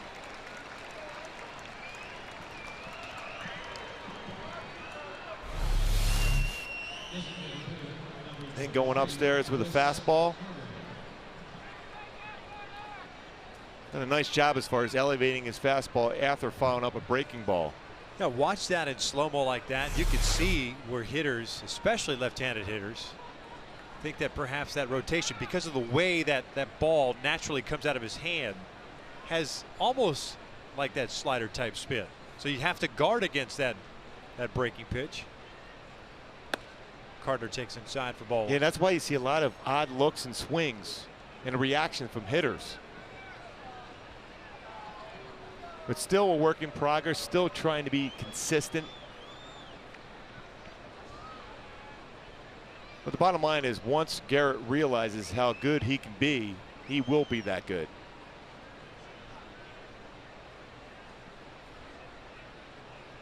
Sounds simple, but the reality is when you're a young pitcher, you give hitters way too much credit. It is so difficult to hit a pitch, especially when you're throwing 94 to 97 with movement and enough deception to create doubt in that batter's box against them.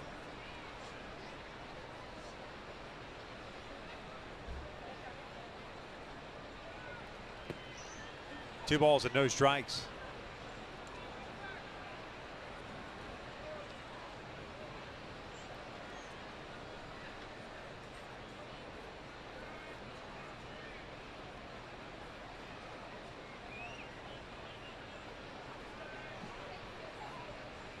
Two balls and no strikes. Altuve hanging out at first base. A single for him. Brett Wallace tying it up with a 2-run home run here in the fifth. 10th home run of the season for Wallace. He's had a 3-hit game tonight.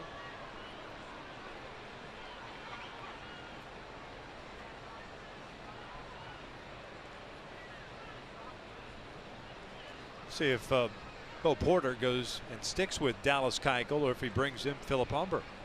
Humber was warming for quite some time in the bottom of the fourth.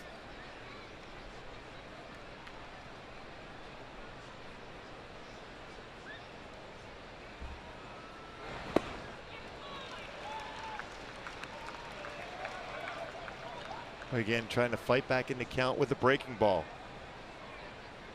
That way you don't fall into the mindset, I'm just going to try to muscle up a fastball in a fastball count. No matter how hard you throw them with that much movement, it's still the pitch the hitter wants to hit.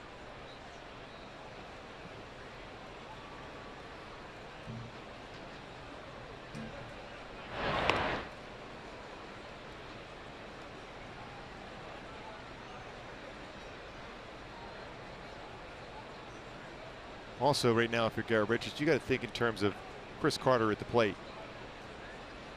You got 2 outs. Your focus got to be on a dangerous hitter.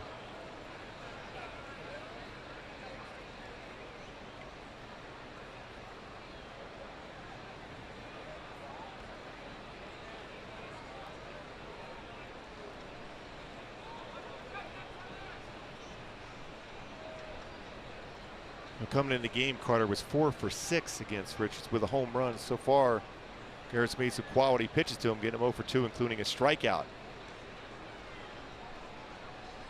2-1 pitch. Went around 2-2.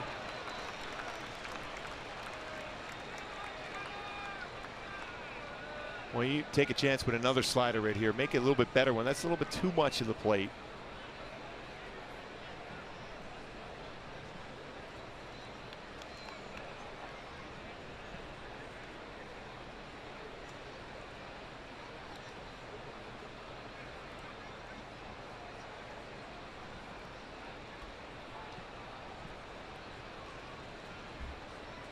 Altuve takes off the 2-2 out to the alley in right center field. Calgill racing over, and it's over his head.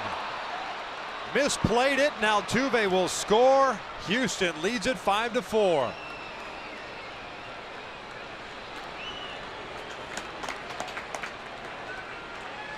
And that was a fastball also. It didn't look like he saw maybe out of that bank of lights. Hit on the line right away. It looked like he was just running to an area.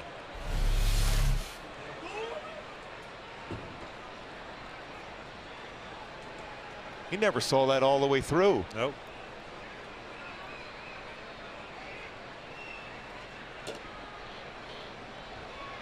Again, I go back to the fact is you see Carter swinging at the breaking ball like that, and you throw him a fastball. Wasn't that poorly located, but he still was on his fastball. Exactly. The question is, why throw him a fastball?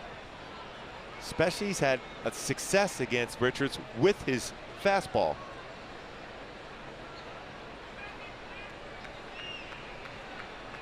So a 3-run 5th inning. What looked to be a routine type of play out in right field results in a double and an RBI for Carter, picking up his 62nd run batted in. Man in scoring position. The Angels play from behind once again. 5-4 Houston here in the 5th. Matt Dominguez 1 for 2 with a single and a fly to right.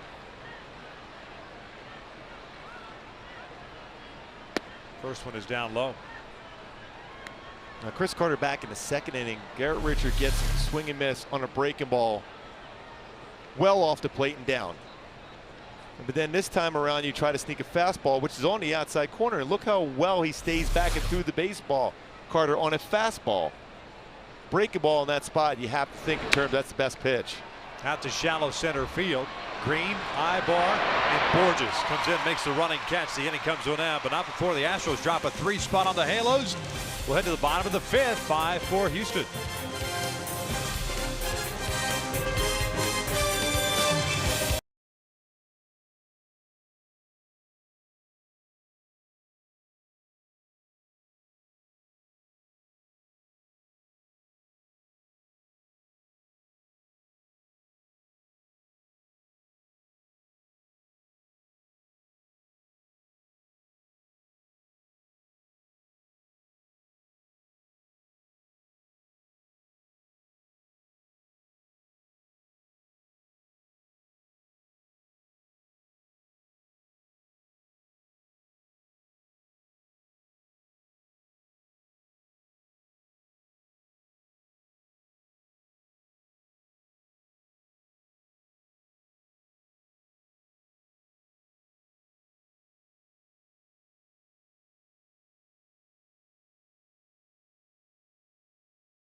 Angeles Angels and may not be reproduced or retransmitted in any form, and the accounts and descriptions of this game may not be disseminated without the express written consent of Angels Baseball LP.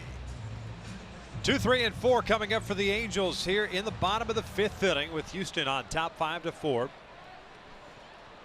Garrett Richards allowing 3 straight one-out hits, including the home run to Brett Wallace at tight end, and gave up the 2 RBI double to Carter on the ball that was lost in the banks by Cowgill.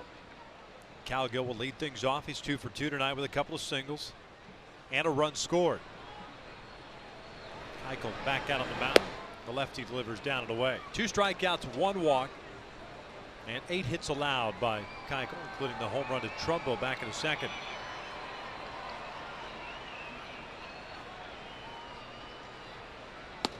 Well, what a difficult that play was for Cowgill. I mean, he's done an amazing job in the outfield, and you're running. You can see by his reaction, he's running. He has no idea where the baseball is. You can even ask that to Tim Salmon on the postgame show. He's had to deal with that bank of lights on occasion. When it's hit on the line like that, so difficult to pick that baseball up and track it anywhere near where your glove's going to end up being. Now, he's talked about it. Josh Hamilton has talked about it this year, that it's difficult down in right field. That line drive type of hit, just like Carter's there. The fly balls you can read. They'll go into it and go above it and then come down. 3-1. But nobody feels worse about it than the guy who's playing right field. Yeah. In this case, Colin Cowgill. He takes a lot of pride in his defense. 3-1 pitch. And he works the leadoff walk. So he's been on board 3 times tonight. Hey folks, make sure to enter to win the all-new 2014 Chevy Silverado at Diamond Field Box Angels tickets with the Summer Silverado giveaway. Enter online today at angels.com/Chevy. Castro and Keuchel talking things over as Mike Trout comes to the plate. Trout 1 for 2. Double play ball in the first and a single to left, and a run scored in the 3rd.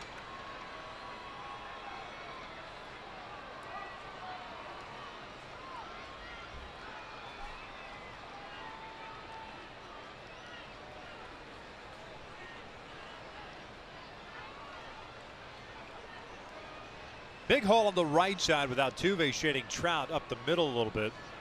And Wallace holding Cowgill at first. Colin with a pretty good lead at first base. That's outside. And interesting in that Philip Humper was up and warming in the bottom of the 4th inning. Leadoff walk and a first pitch ball to Trout. And no movement, although now Doug Brocail is on the phone. Especially with Trumbo on deck. And Humper is getting back up.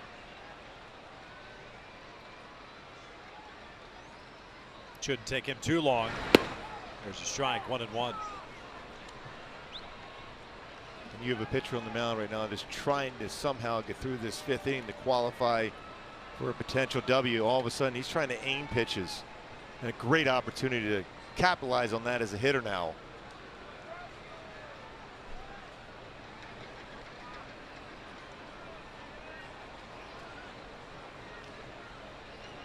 One pitch. Off speed, down low. That pitch was very effective for Keuchel in the 4th inning. That inning also gave up a leadoff walk to Chris Nelson, but got Iannetta swinging on a strikeout on a changeup. Got Green to hit into a fielder's choice on a changeup, and then Borges grounded out.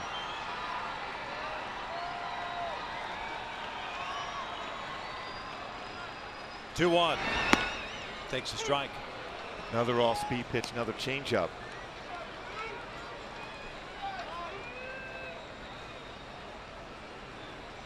Well, you just feel that if Trout gets something away, he's going to hit a nice shot in the right center field. He's tracking the baseball well. As long as he doesn't chase something into dirt, he should make a good pass at this pitch.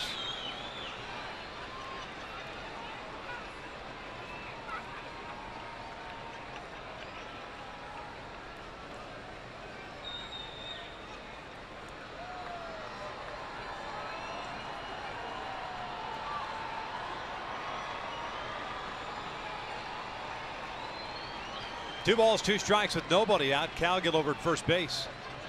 Angels down by a run. This one's down the left field line, but hooking foul.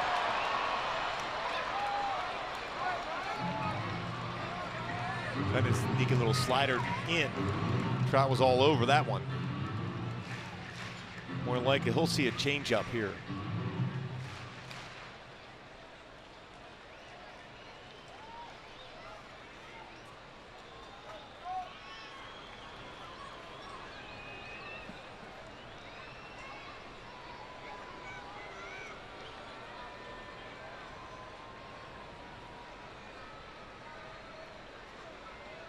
Another 2-2. Inside, a full count.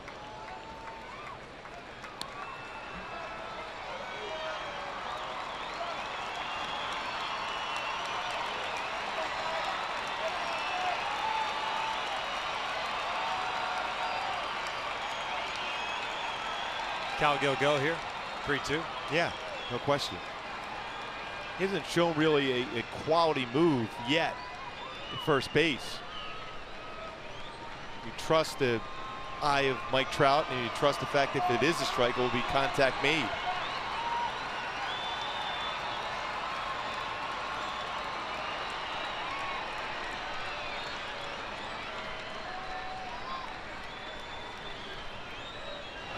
Doesn't go, and it's ball 4. And now it's time for a Coors Light freeze can. Talk about having a game so far tonight. Mark Trumbo with a little slight variation in his stance, more open, gets a changeup down, great balance, and threw the baseball to dead center field. Then, with a couple guys on, fastball away, did a nice job of letting the ball travel and punched it to right field for his first triple this season. He's got a home run and a triple so far in the game, 3 RBI, halfway to the cycle. Well, back-to-back walks for Dallas Keuchel, and he is done. Bo Porter's going to the bullpen. A pitching change with the Angels down 5-4.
Eric Bedard, two very similar lefties. Keuchel tonight, 86 pitches, 4 innings plus 2 batters, 8 hits, 4 runs, 3 walks, and 1 strikeout. He is responsible for the 2 guys on base, as Philip Humber, the former starter, now bullpen arm for the Astros, is in the game and are in and out. Who's in, who's out. Yeah, fastball not overpowering, a little bit more velocity out of the bullpen. 86 to 92 range, get up there 94. Slider, curveball, changeup. A perfect game back in April of last season for the White Sox against Seattle. Since that point, it's not been perfect. 4-13 with an ERA over 8. And he's got good stuff too. He has had a tough time being consistent in the strike zone. Second stint with the Astros this year, made the rotation out of spring training, 7 starts, 9 appearances. And he got designated for assignment on May 12th. But back in the big leagues now, and he'll face Mark Trumbo, who's homered and tripled. 3 runs batted in for Mark. He comes up with Calgill at second, John at first.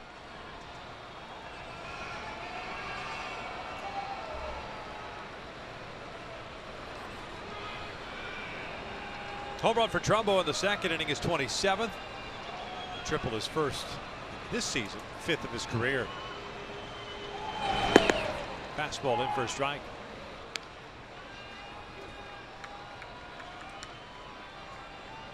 Well thrown from Humbert at 93. Humbert's got good velocity when he stays back and hits his spots. 30-year-old Texas native delivers the 0-1 pitch, and it's fouled back, a breaking ball. No balls and 2 strikes. Humber the last couple of seasons with the White Sox. Last year 26 games, 16 starts, 5-5 mark at a 6.44 ERA. Claimed off waivers by the Astros last offseason.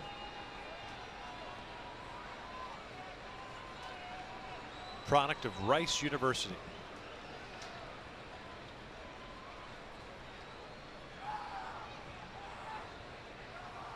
Oh, 2. Trumbo chases the breaking ball, 1 out.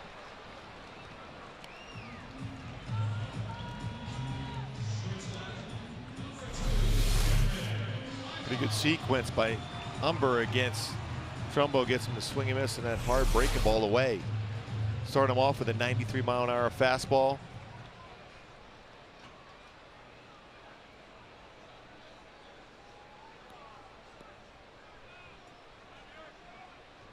Runner still at first and second, 1 out now, and here's Ibar.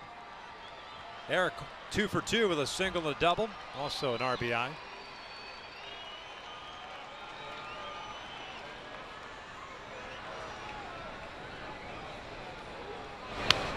Fouls the first one back.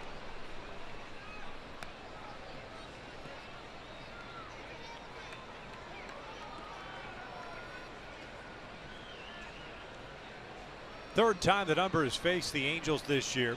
Second out of the pen. Made a start against the Angels here on April 14th. 7 innings, 7 hits, 2 runs.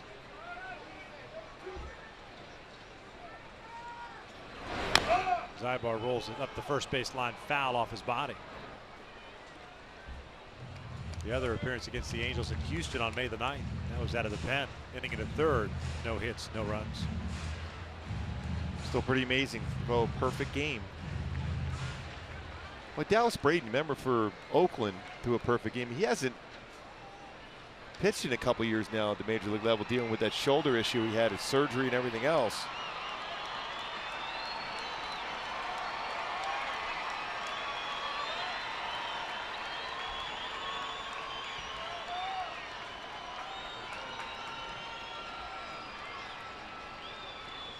Oh, 2 pitch.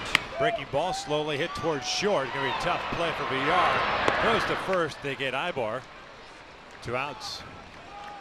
Cowgill to third and Trout to second. Go back to our Hyundai key to the game. Come together. And what, you're going to have to come together to make another comeback here against the Astros. Had the early lead and fell behind, got the lead back, and then the Astros fighting back once again. We've seen them do that a number of times, especially here at the Big A. Gonna get that swing together right now, especially for Hamilton. Think in terms of left center field.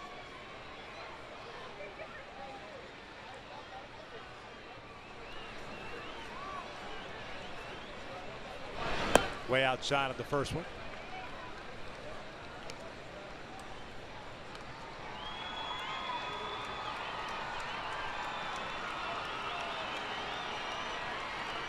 Hamilton 2 for 3 in his career against Humber.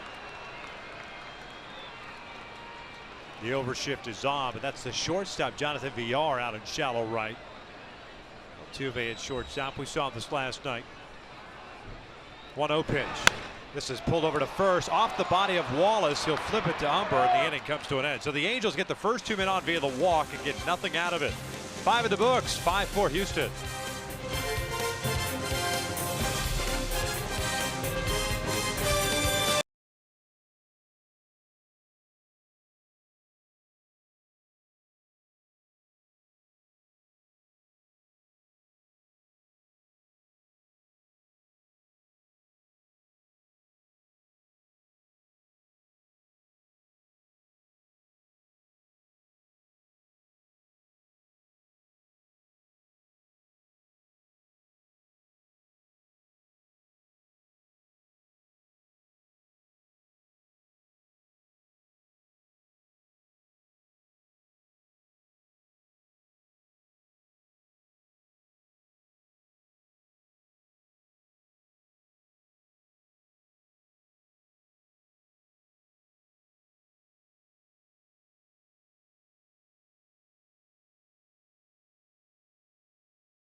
Top of the sixth inning, Garrett Richards back to work. Faced 7 batters in the 5th inning, gave up 3 runs on 4 hits. Looking to bounce back and trying to keep this a 1-run deficit for the Angels. Richards 78 pitches, 53 have been strikes, 6 strikeouts. And that 5th inning started with a strikeout of VR. 2 breaking balls and a fastball that got him for the first out of the inning, but then just things snowballed he had on a him. great sequence in that at bat. You think he was locked back in, trying to control a lead, get deep in the game. But could use a quick inning here to have that opportunity to go another inning or 2. Buddy Bouchiers begins to loosen now. Situationally, too, offensively, the Angels have had some opportunities to do things. They're even going back to the 2nd inning after the home run by Trumbo. Back-to-back hits and a double play ball and a ground out. First pitch swinging. Brandon Barnes. 0-1 count. The center fielder is 1 for 2. He singled in the 4th. Catella High School product, also out of Cypress Junior College. Breaking pitch lifted foul and out of play. 0-2.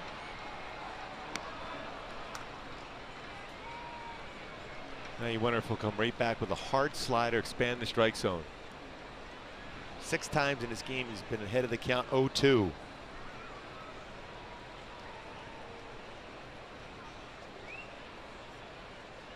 Off speed, got him. Down goes Barnes. 1 out. Slow curveball.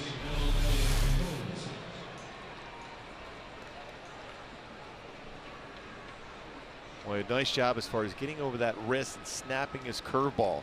He's had a couple good ones of late. Last few innings, been a pretty effective pitch for him. It's the fastball that's kind of flattened out and stayed up in the zone. He's gotten hit.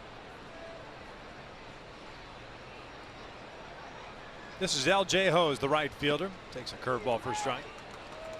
Hose with a base hit, a run scored in the 3rd.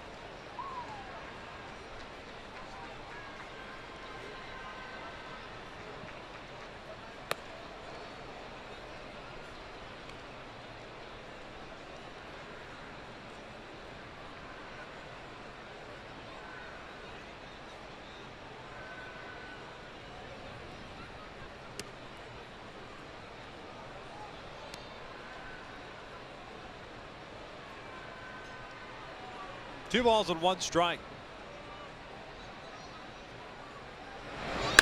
This is punched to the right side. Grant Green with a diving stop. 2 down. Well played by Grant Green.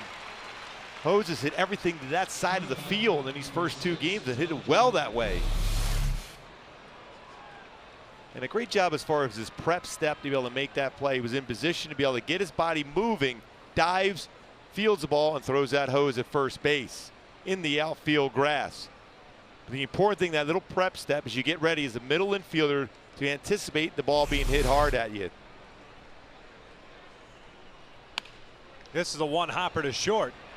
High bar throws out VR, and a 1-2-3 inning for Garrett. We'll head to the bottom of the 6th inning. Bottom 3rd of the order coming up for the Angels, down by a run.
Halos down 5-4, and we'll see Nelson, Ionetta, and Green here in the bottom of the 6th.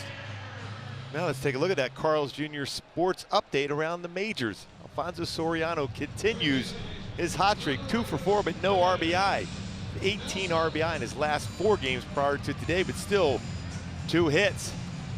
Travis d'Arnaud makes his major league debut for the Mets down in San Diego. So far 0 for 2 with a walk. A solid job behind the plate, though, for the Metropolitans. No RBIs for Soriano. What is wrong with him? I think he needs a day off. He needs a refresher. Slumping. Chris Nelson ready to lead things off. The Angels back-to-back walks to start the 5th inning and left 2 base runners stranded. Well, Bumper came in and got the next 3 guys. Think about it, Soriano with 18 RBIs in 4 games. That's a good month. Yeah. 18 RBIs for a lot of players.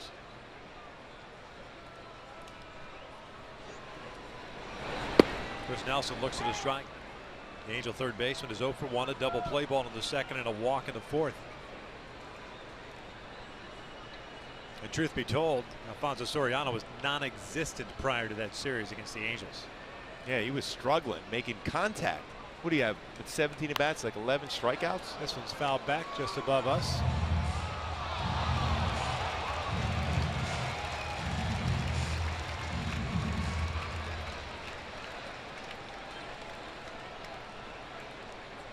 Oh, 2 count.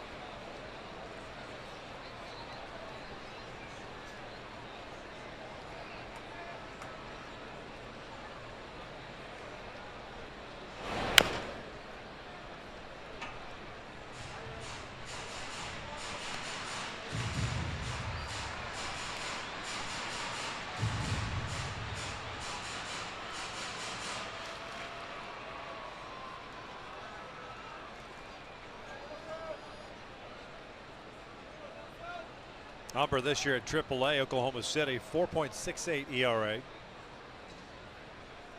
Working solely out of the pen. Fastball down and away. 1 ball, 2 strikes, and he looks like a different guy. Looks like his velocity is much more consistent. Just come out and empty the tank. You're a reliever now. Yeah, as a starter, his fastball, 86 to 92 average, around 88 miles an hour, but out of the bullpen, majority of his fastball has been at 93. Nelson fouls this one back. I think he's trying to get us up here. Right above us.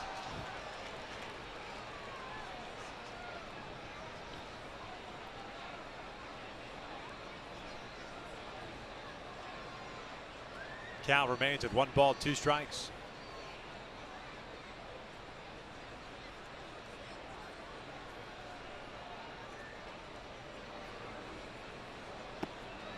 Two balls, 2 strikes. Halos had a 4-2 lead until the top of the 5th inning. 1 out single by Grossman, 2-run home run by Wallace tied things up at 4. Altuve followed with a single, and then after a strikeout of Castro, Carter hit one into the bank of lights. Calgill in right field could not see it. Ended up going for an RBI double. Give Houston the lead as this was fouled off to the right.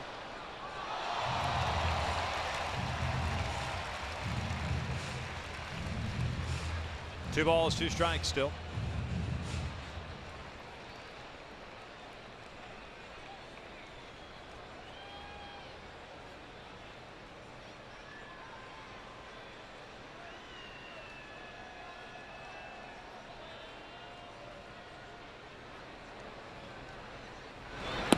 Way inside, a full count. Well, the one thing you can do if you get on base against Philip Humber, you can steal bases. Or at least put on some situational type hitting run.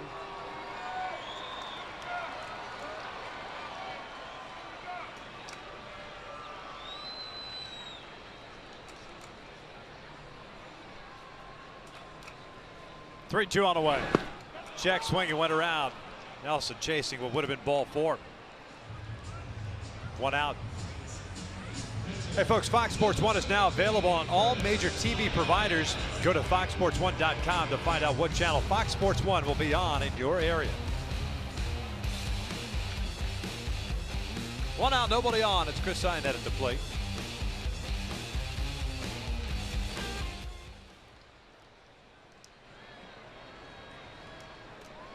Ionett 0 for 2 with a ground out and a strikeout.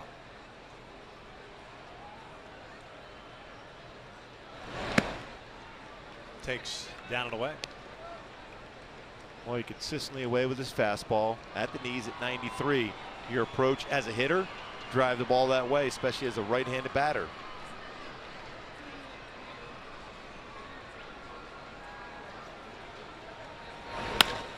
This one's ripped down the left field line, and that is foul.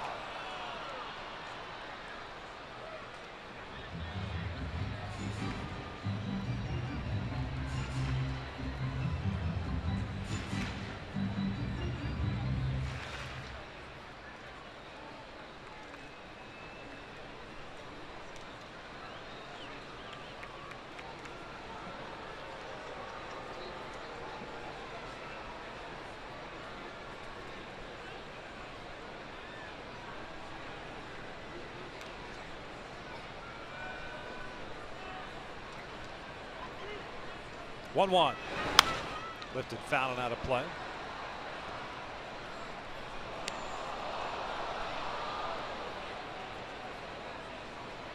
Humber's come in and just thrown strikes. 20 pitches, 15 strikes, 5 balls, 2 punch outs, 2 ground outs. So important when you come out of the bullpen throwing strikes. It's Kevin Chapman, the lefty, talking to Dennis Martinez, the bullpen coach. Wearing a hat. Did he not know we were going to put him on camera today? I don't think so. I saw Dennis earlier today. I said, that hair is still the best hair. I was just going to say, El Presidente with presidential locks. He's the best. 2-2. Full count again. Grant Green on deck.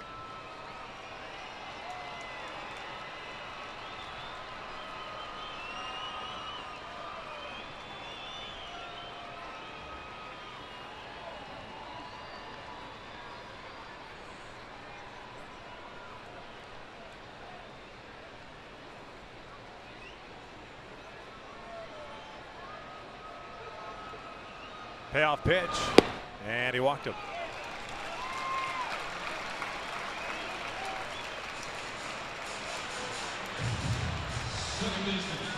Man on for Grant Green with 1 out here the 6th inning. The Angels down by a run.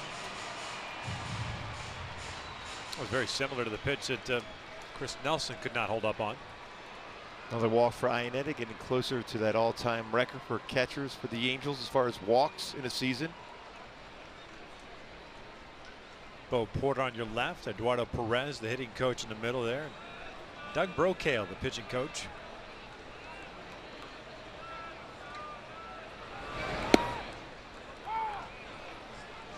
Green doesn't like that call. That's an 0-1 count. Grant 0 for 2. Ground down into fielder's choice.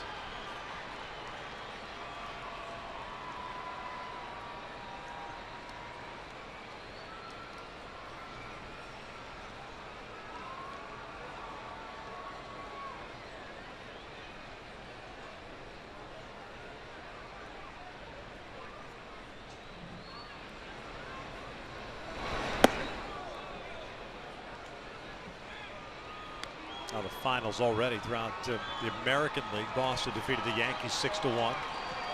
Baltimore over Colorado 8-4. Interleague action there. Tigers with a walk-off from Miguel Cabrera, 6-5 over the Royals. And this is the 117th RBI of the season for Cabrera. 5+ weeks to go in the season. Green pulls one toward the hole. VR to the backhand, feeds Altuve, and they just did get his foot on there. At least according to Eric Cooper, 2 down.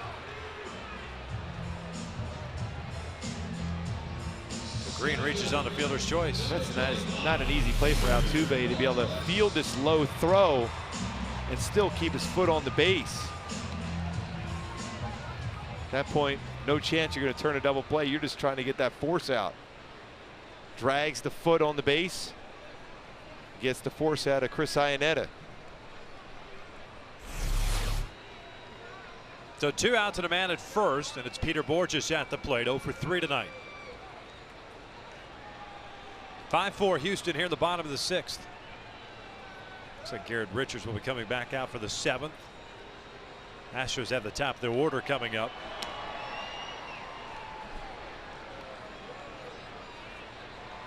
Top of that order, the top 3, 6 for 9 against Richards tonight.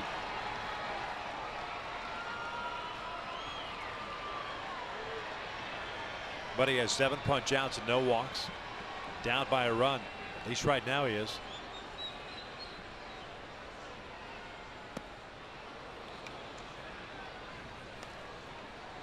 Getting a steady diet of curveballs, changeups for Borges. We talk about still trying to get his timing back.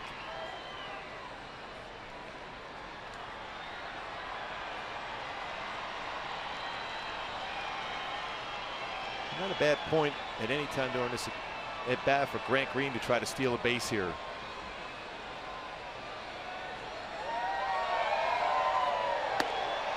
Oh, and 2.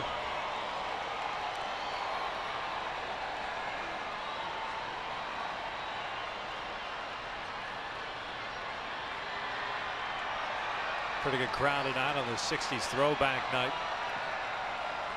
Beatles tribute band Rain at a concert after the game.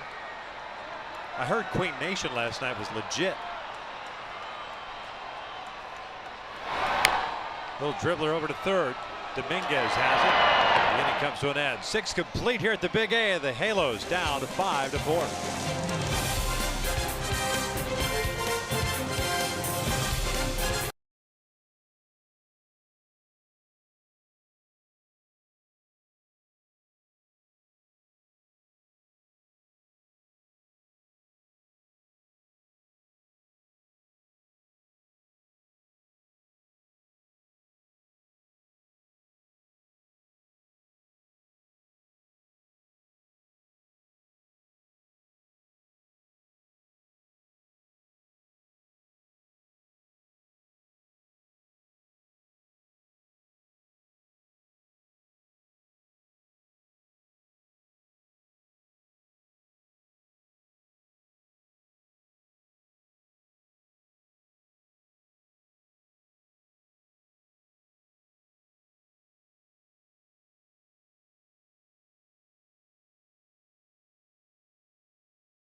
Combos for only $3.99 plus tax. Go big at a participating Jack in the Box today. And by Chase. Send money to almost anyone, anywhere with your smartphone. Chase, quick pay, so you can.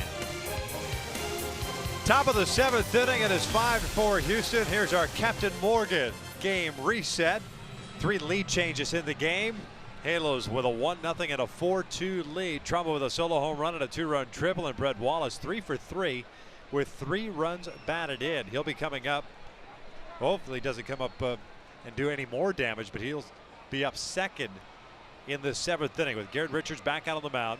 He had himself a 1-2-3 6th inning, second time tonight in which he has retired the side in order.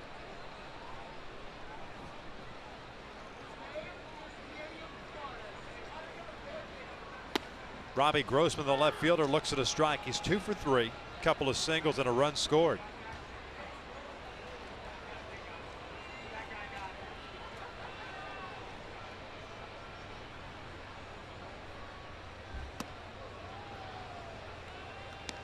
Well, that 4-seam fastball almost ran in.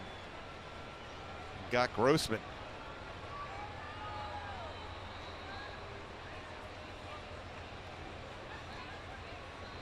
Halos start to get action in their bullpen once again. 1-1 pitches outside. 2-1.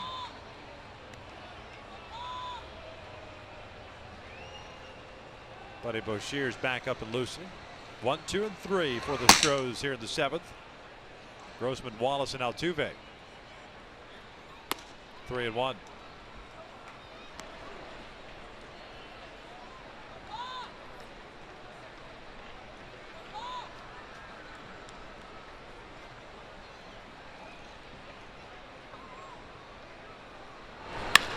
Ground ball over to Trumbull, backhanded, knocked it down.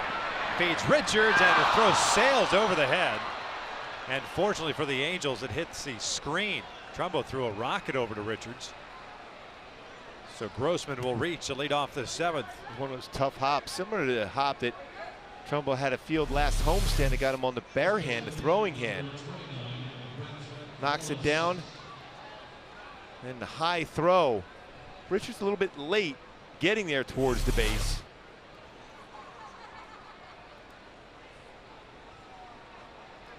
And here's Brett Wallace. That's a hit for Grossman. And Mike Scioscia's coming out with a left hand hitting Wallace up, and already 3 for 3 against Richards. Buddy Boshear's is going to be summoned. And sure enough, Garrett Richards done with one batter into the 7th inning. We got ourselves a pitching change. Houston on top 5-4.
Twelve hits allowed, including the home run to Brett Wallace. He had 7 strikeouts, no walks, and he departs with a man at first base. I really like his fire when he ran off the field too. He's a competitor.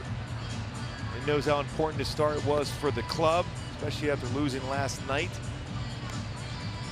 I like that out of Garrett Richards. Buddy Boshear's comes in for the 2nd straight night. Last night, 2/3 of an inning. 1 run on a 1 hit. Facing Brett Wallace, 3 for 3 with a couple of singles and a home run. 3 runs batted in for Wallace. Home run he hit in the 5th inning tied the score at 4. It was his 10th of the season.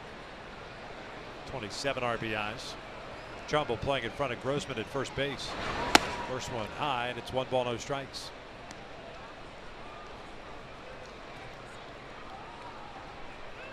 Wallace hitting 119, which is left-handed pitching. Juan Gutierrez getting ready. Let's see another pitching change after this, as we play matchup baseball here over the last 3 innings.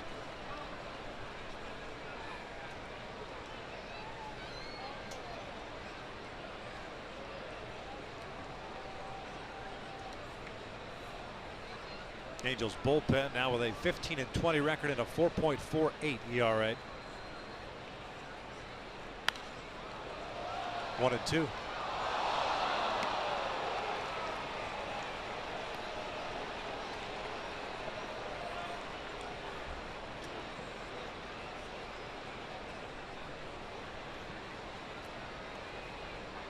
Looking for that first out here, the 7th.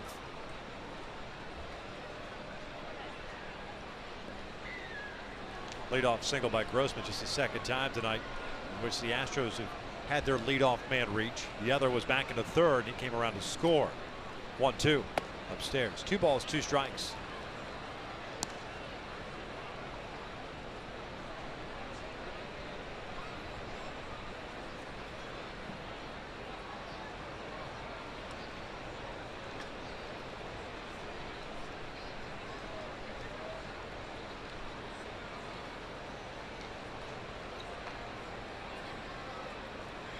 Swing and a miss. Down goes Wallace. There's out number 1. Good breaking ball. Shears to get a swing and miss against Wallace, who's had a fantastic game.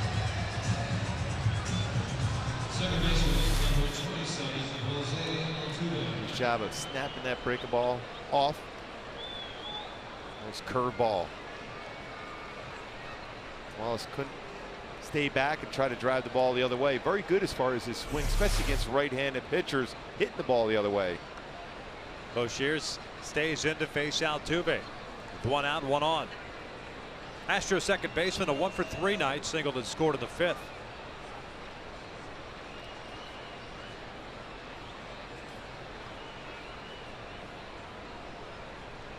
Pickoff attempt. They got him caught down. The throw is in time. That's the second time we've seen that in a week. Kind of an odd catch and tag by Eric Ibar. And maybe it's just because Mark Trumbo throws absolute gas to second base. He used to be a pretty good pitcher in high school, Trumbo, with some firm fastball in the 90s. And you deal with the fact is you have a slight screen from the runner going closer towards that base to make it a more difficult read as a shortstop catching that throw. Remember, he missed a game and a half as Altuve lifts out to right field. Cal Galazero, as he got spiked in New York, avoids that here. Nice job by Buddy Shears. 7th inning stretch time here at the Big A. Angels trail it 5-4.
The Angels down by the score of 5-4 here in the bottom of the 7th inning. We were treated to a very special taking up the ball game.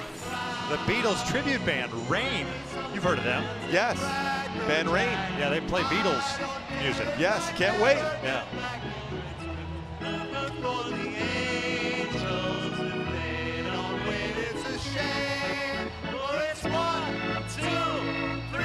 The guy on the far right looks like Davy Jones. Maybe that's what he's doing now. No, can't be. No, I don't think so. Reincarnated. Yes. 2, 3, and 4 for the Angels here in the 7th. Cowgill, Trout, and Trumbo. Philip Humber back out there, delivers a strike. Humber's pitched 2 innings of relief, 2 strikeouts and a walk. 30 pitches thrown, 20 have been strikes. Cowgill tonight's been on board 3 times, 2 singles and a walk. 0-2.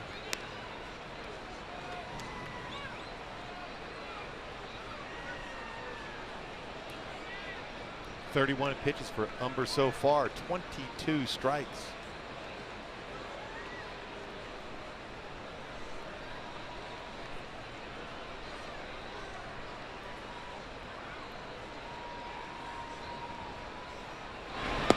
And Cowgill goes down swinging on the breaking ball. He's out number 1. Let's go back to our AT&T Twitter poll question of this series. Houston great as far as athlete. Earl Campbell, Nolan Ryan, Hakeem Olajuwon, and the lead continues to grow like Hakeem's height. Earl Campbell is 13%. Look at that game he had against Miami on a Monday Night Football game.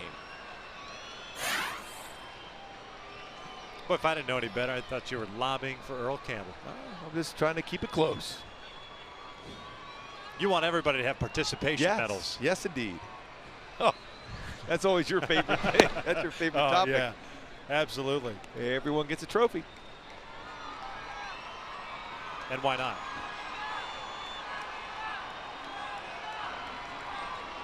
John with a double play ball, a single and a walk. 1 for 2 tonight.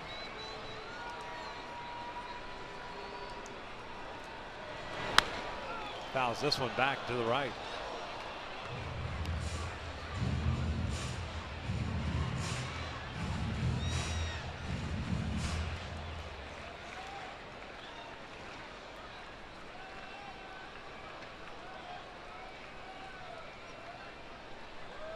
One ball, 1 strike. The Angels with 8 hits tonight. Astros with 12.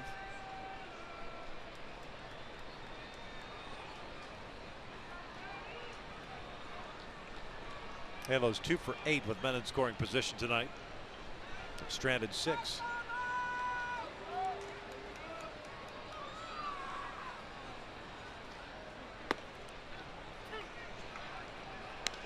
Right, Humber just keeps pitching ahead of the count.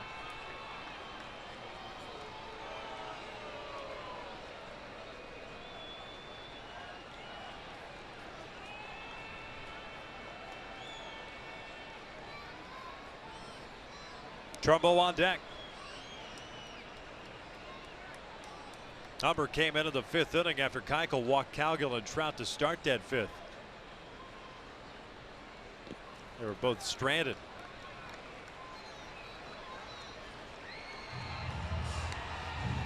Difference in this game, the 3-run 5th inning, and more specifically the ball that Cowgill just lost in the lights. Should have been the 3rd out of the inning. Instead it went for an RBI double. But Wallace tied it up with his home run. Kind of a helpless feeling out in the outfield. You know, when you can't see where the baseball is even going, you're just running to an area and hope that you could pick it up at some point. But that was hit too hard to do so.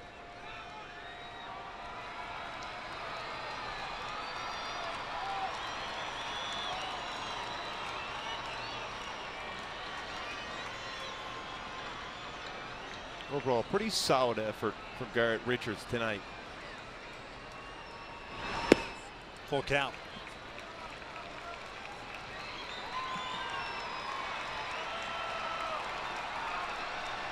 And on similar counts against Chris Nelson and Chris Iannetta on 3-2, Humber has thrown a 4-seam fastball, tried to hit the outside corner. See if he falls in that same pattern.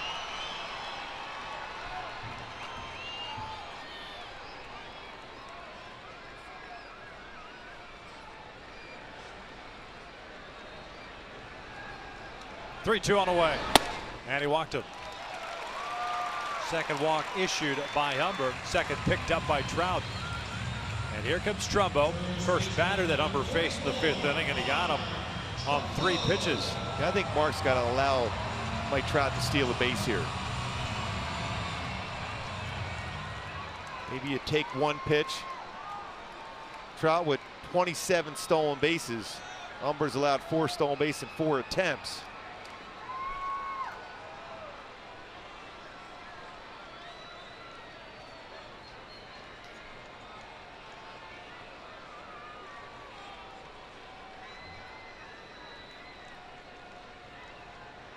Mark 2 for 3 tonight. Home run and a triple.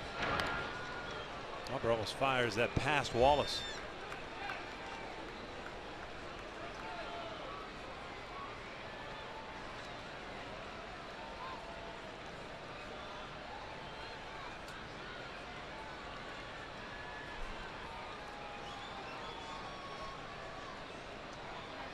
Trumbo now with 78 runs batted in with his 3 RBI game.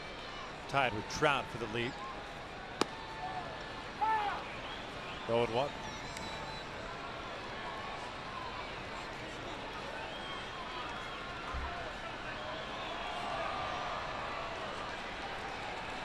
He has stayed away from him on the 4 pitches that he's thrown him.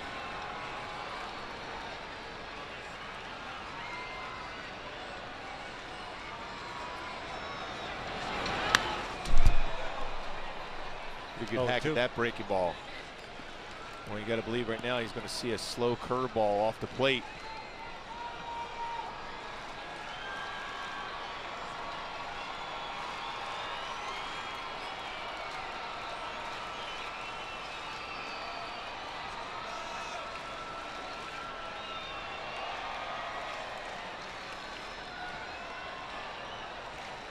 Going to go with the curveball. Trout takes off. The pitch is high. The throw down is not in time. A stolen base. The man in scoring position and a 1-ball 2-strike count on Mark. The 28 stolen base, picked the right pitch. Anticipated a curveball coming from Humber. And a good jump. Castro with a quick catch and throw, but no chance of throwing that Trout in that spot.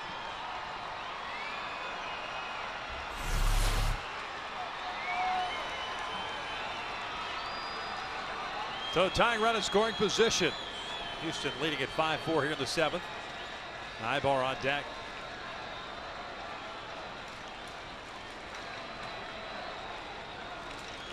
One, 2.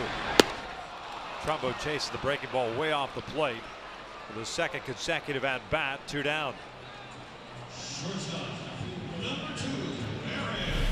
This pitch was well off the plate from the get-go.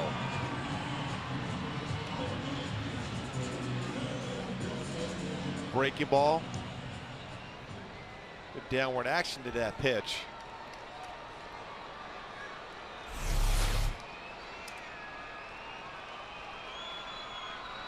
Ibar will step in now with 2 outs and Trout standing at 2nd.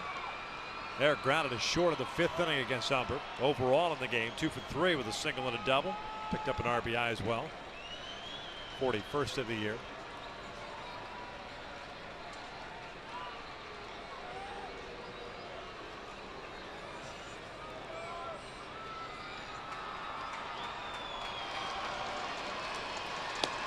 Chapman the lefty, Josh Z the right-hander. Z pitched last night, did a nice job for Houston. First one. Ibar takes the breaking pitch upstairs.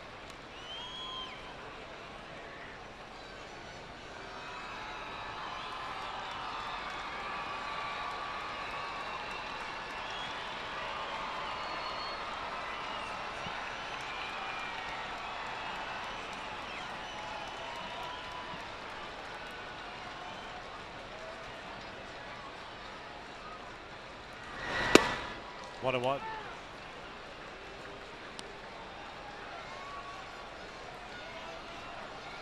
Oh, whatever.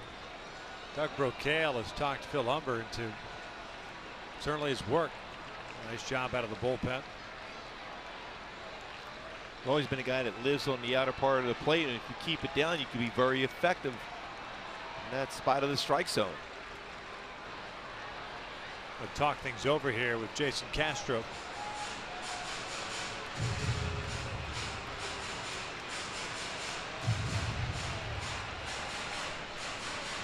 Halos have picked up tonight 5 walks. Not one has scored. That includes the back-to-back walks to start the 5th. Doesn't happen too often. Most times that comes back to haunt you as a pitcher when you walk batters.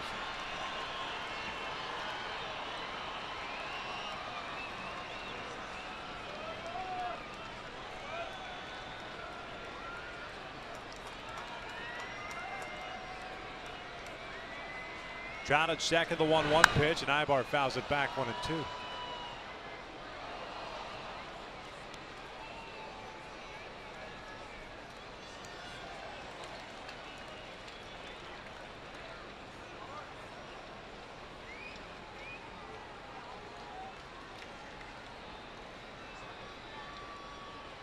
A walk and a stolen base for Trout. On board 3 times tonight.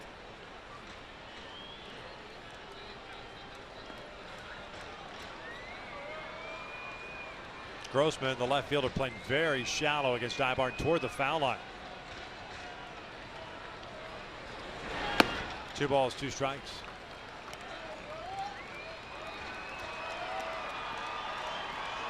Boy, if Trout wanted to, he could just walk to third base. Even with a left-handed batter up, nobody really holding him on. If you can get there and you're going to be safe, it's not a bad idea because you've taken away one of Umber's best pitches. That's a breaking ball in the dirt. You can score on a wild pitch.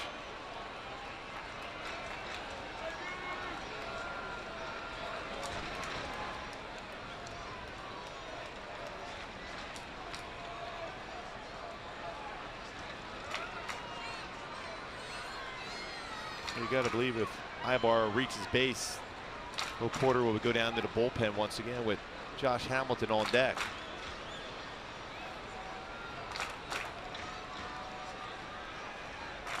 In the dirt.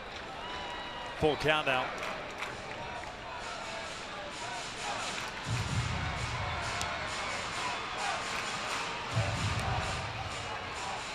So you can afford to throw that breaking ball in the dirt when Trout's at second, but you're more apt not to try to snap that breaking ball off in dirt with someone at third base.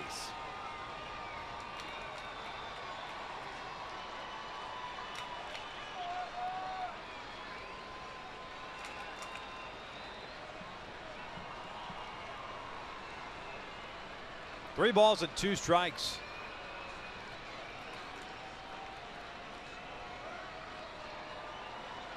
Here's the payoff. Ibar pops it foul. This one headed toward the seats.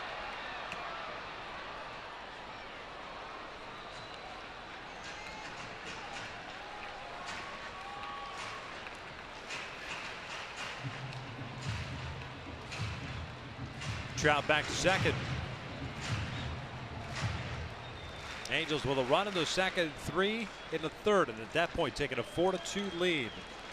Houston striking for 3 in the 5th. Garrett Richards tonight, 5 runs all earned. 7 strikeouts, no walks. Allowed 12 hits, including the home run to Wallace.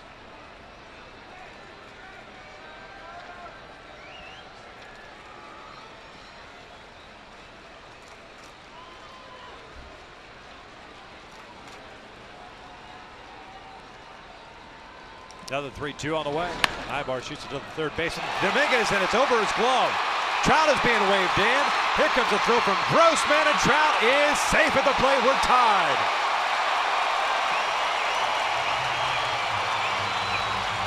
Dino Evil being very aggressive, sending Mike Trout. Great speed, slides in, and avoids the tag by Castro. Grossman with a pretty solid throw. He was playing shallow, and he charged it well. Fastball up, great approach by Ibar, but you can see how shallow he was playing and how quickly he charged the baseball. Pretty good throw, but unable to catch that ball and apply the tag to Trout as he slides in with the tying run. Well, he may have been out. I think so. Wow. Chad Fairchild was hesitating for a moment there. I think he was looking for the baseball, and once he saw it on the ground, Trout called safe. But you're right, Grossman was playing basically a deep shortstop. That's how shallow he wasn't left. And he was extremely aggressive, charging the baseball, and a really good throw for him.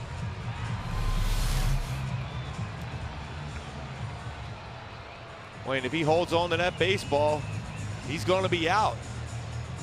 As quick as Trout is, Grossman was even quicker charging the baseball and making a perfect throw.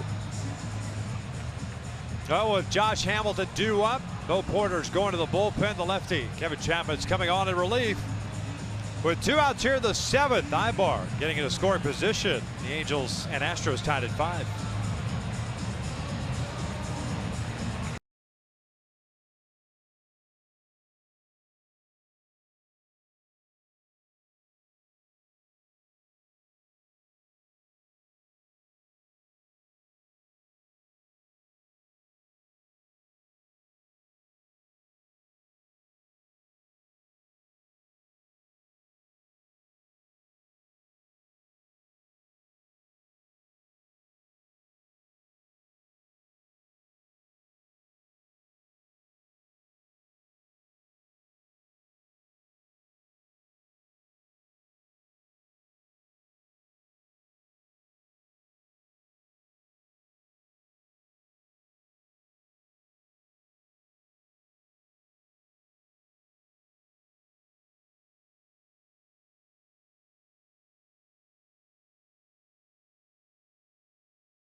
Ibar getting a base hit over the glove of Matt Dominguez, bringing in the tying run and put himself in a scoring position, representing the go-ahead run.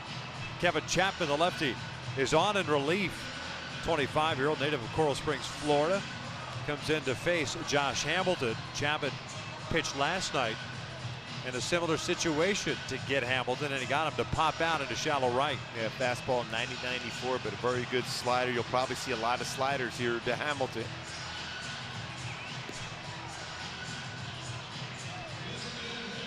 Chapman originally a Kansas City Royals draft pick, 4th round pick in 2010. A former Gator, University of Florida. Got traded back in March of 2012. Humberto Quintero deal. Hamilton 1 for 3. Single back into second. That was off Dallas Keuchel, the lefty. Josh just punched it to left. Overshift is on. And that is skied to right center field. A towering shot, but playable for L.J. Hogue. The inning comes to an end, but the Angels do tie it up on the Ibar RBI single, 7 complete. We are tied at 5.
AT&T, rethink possible. And by 76, we're on the driver's side.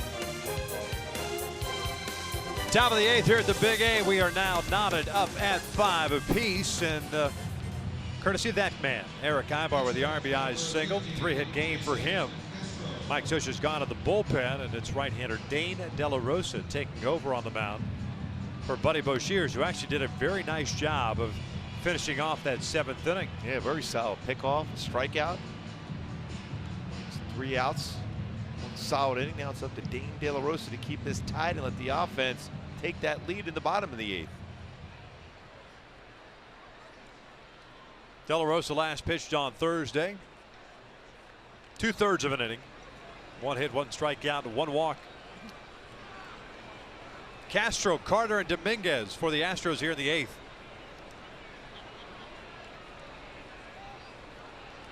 Astros catcher Jason Castro for 3. Ground down, a couple of punch outs.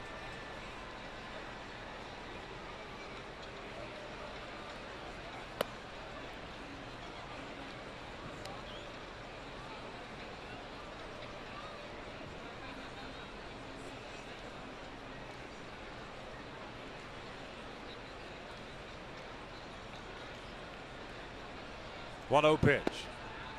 There's a strike. Astros with 5 runs, 12 hits. They've stranded 4. The Angels with 5 runs, 9 hits. Halos have left 7 men on base. And now a battle of the bullpens, both of which had troubles all season long. And for the Angels, really, it's kind of manifested even more so since the All-Star break. And still, we've said it a number of times, when you look at the arms out of the bullpen, the power arms that they have, you shouldn't see those numbers. De La Rosa has been very good against the Astros this year. This is his 7th game against the Astros. 5 1/3 innings pitched, no runs allowed. 1-0 mark. 56th game for Dane. Easily leads the Angels. Castro rolls a foul. It's still 1 ball, 2 strikes. 5-1 mark, 3.62 ERA, 54 2/3 innings, 49 punch outs, 19 walks. It's a lot of games, especially for a power arm out of your bullpen. Certainly a guy that every time that phone rings, he's willing to take the baseball for Mike Scioscia and go out there and pitch.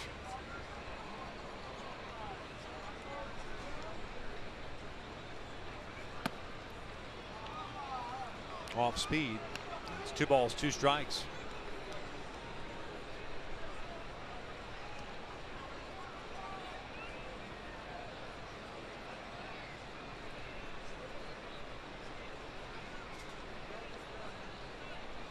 Chris Carter, the DH on deck. Bouncer back toward the middle. Ibar to his left has it. On the run. Gets him. That's a very difficult play that Eric Ibar made.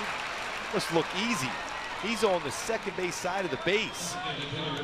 It's a slow roller, has to not only field that, but also be able to be quick enough to have a perfect throw to first base. Very difficult with that momentum going and still be accurate with your throw. It's an excellent play by Eric Ibar. He's had a great game overall, both with the bat and the glove. Leadoff man retired. Here's Chris Carter, the DH.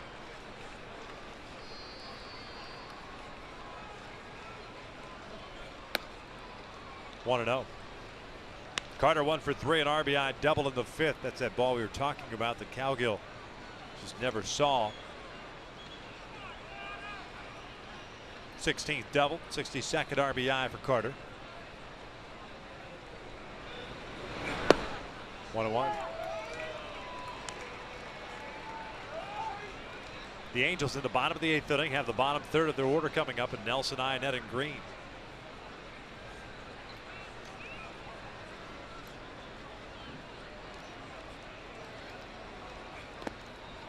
Two and 1.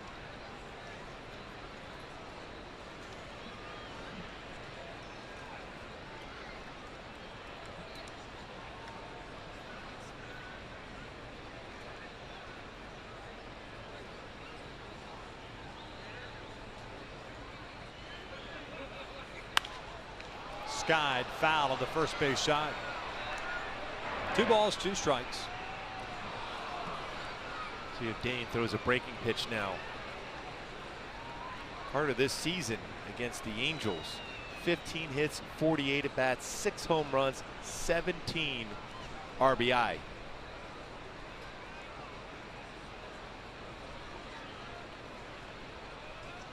Oh, we saw that double in the 5th inning coming on a fastball.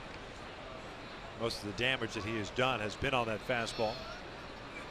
Breaking pitch down the line. Nelson can't get it. They call it a fair ball. Carter will stop at first. Chris Nelson can't believe it. That breaking ball that's hung out over the plate.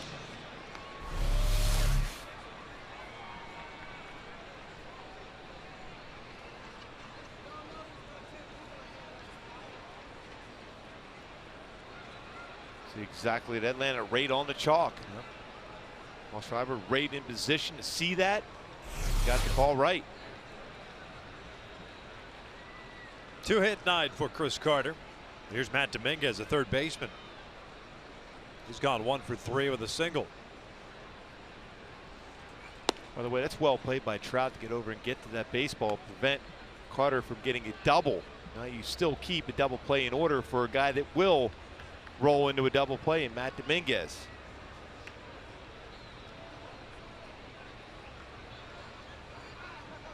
He's hit into 15 so far this year.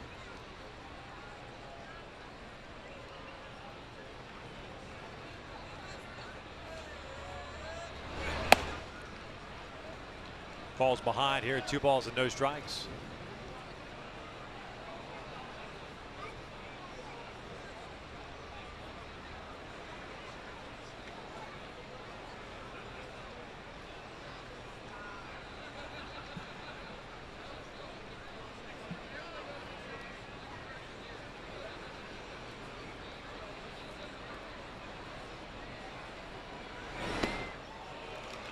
Big rip at a 2-0 fastball down. 2-1. Those are the reactions that you get, though, when you continue to put hitters in hitters' counts, and that's what almost on a nightly basis we've been talking about now for the last month, is guys falling behind in counts, not getting ahead. I mean, Dane's focus has to be right on Dominguez. Carter does not run real well, so you're not even paying attention to him necessarily. Went around. 2-2.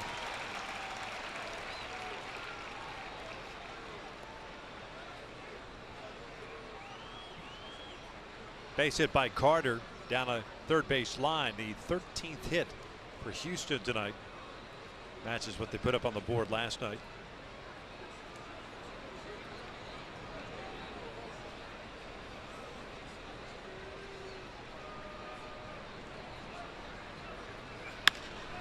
This is out to right. It's going to hang up for Calgill. He fires back to first base, and they almost turned the double play. 2 down. Hit well by Dominguez, but read well by Calgill to make a play on it. Came in quickly.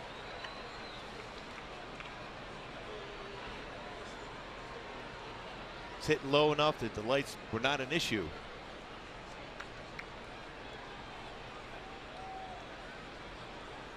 So 2 down and a man at first, and it is Brandon Barnes, the center fielder, up. 1 for 3 tonight. Single back in the 4th inning.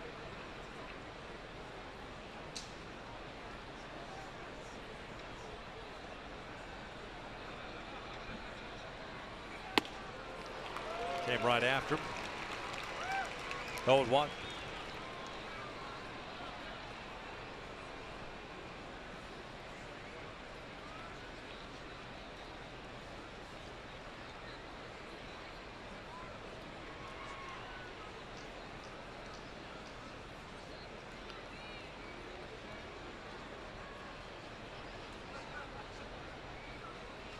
Carter with a short lead at first base. Barnes tardy on that fastball. 0-2. Chris Nelson, Chris Iannetta, Grant Green, the scheduled 3 batters in the bottom of the 8th for the Angels. Josh Zeed getting ready.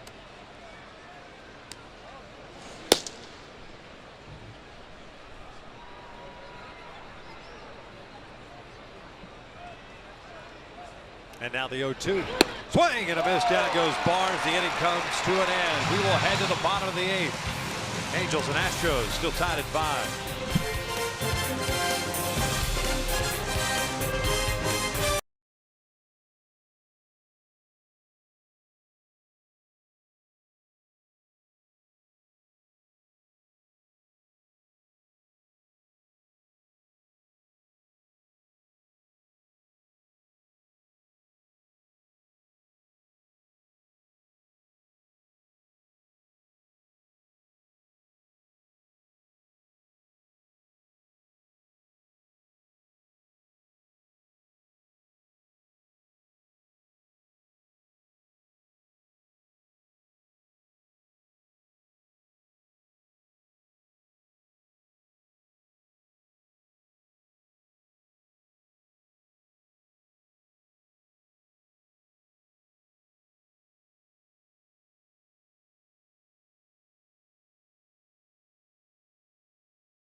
A 5-5 tie. Eric Ibar tied it up in the 7th, a single that scored. Mike Trout with 2 outs. Josh Hamilton then hit a fly ball to end the 7th. And here in the 8th, it's the bottom 3rd of the order to face Josh Zeed. Zeed came in last night and looked very, very good. 1 inning, 1 hit, 1 strikeout, no runs allowed. Well, he had a real good fastball working last night. 92 to 97. Slider, changeup.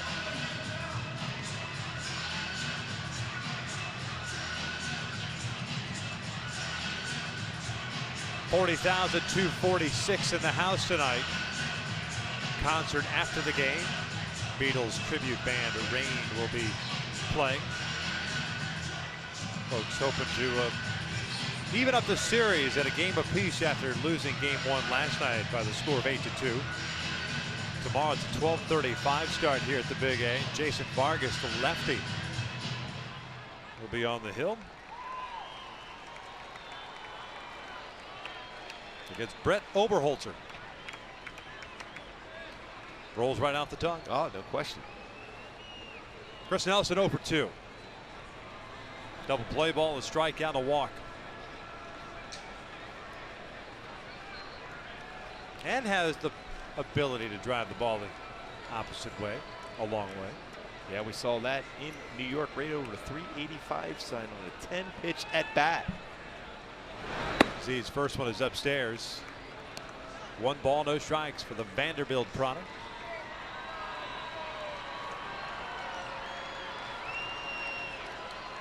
New Haven, Connecticut native.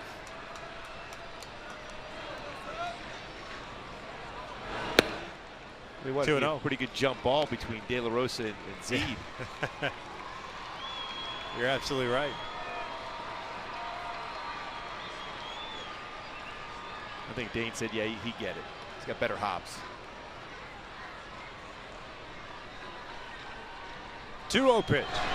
3-0.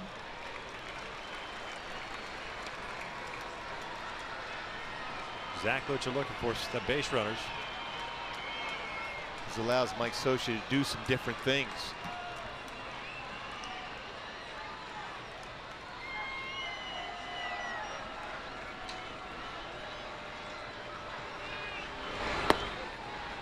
Took something off in there for a strike, 3-1.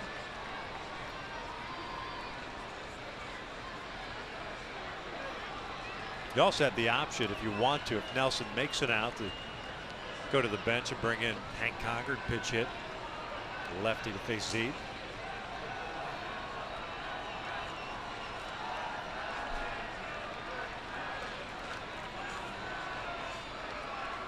So far, righties are more successful against Zede than lefties. Lefties only hit 188. 3-1. This is out to right field, a base hit. Leadoff man is on board. Good piece of hitting. He's had some quality at bats wearing that Angel uniform. Andrew Romine is going to come up and pinch hit here. He's going to pinch bunt. Yeah, exactly. That's just a good weight shift and going the other way. His approach looked like from the get-go in this at bat was to get something away. If there's a mistake in, yeah, he could turn on it, but he was looking to drive the ball hard to right field, and he did so.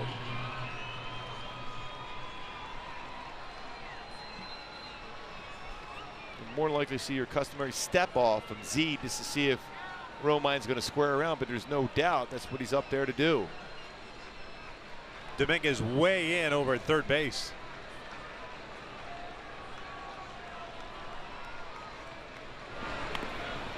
Romine bunts it foul. Not only that, attempted at a what would have been ball one.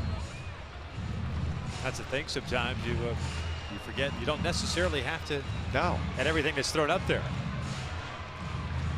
Sometimes the most difficult pitch to throw for a strike is when a guy's squared around the bunt. Even though they're giving you an out as a pitcher on the mound, sometimes you aim the ball and you're not able to throw a strike. Heard the old adage, throw him upstairs, see if he'll pop up that bunt. That's why, as a hitter, you track an area where you're not going to try to bunt if it's up above your belt.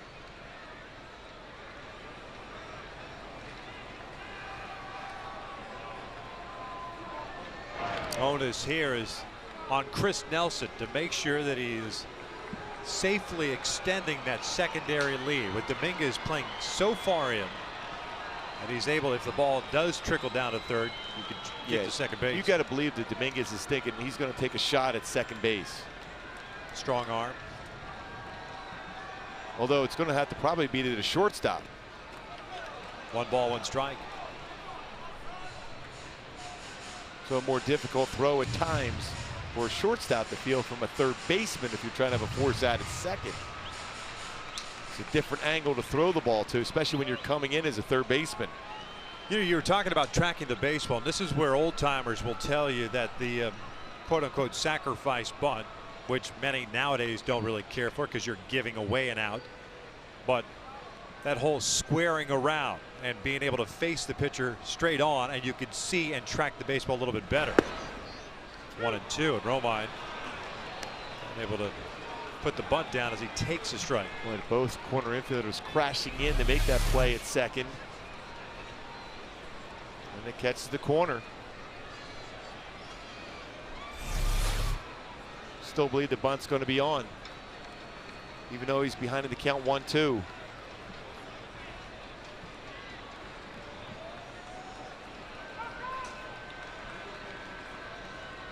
Grant Green is on deck.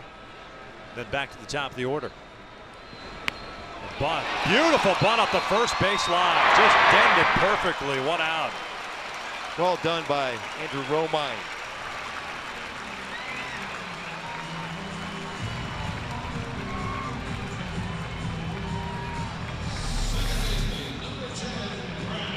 Plays catch with the bat. It's a tough pitch to get down, but if you're going to get a pitch at all and you get the job done, you want something down in the strike zone, even below the strike zone.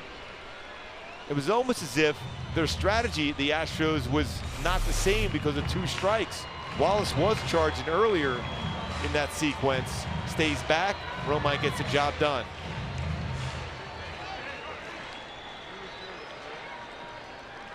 Go ahead run in second base. Grant Green at the plate, 0 for 3 tonight.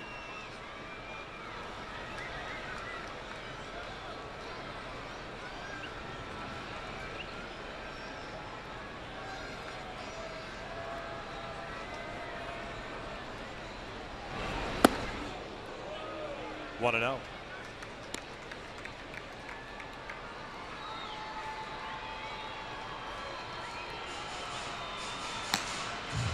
The Angels have Ernesto Frieri getting ready.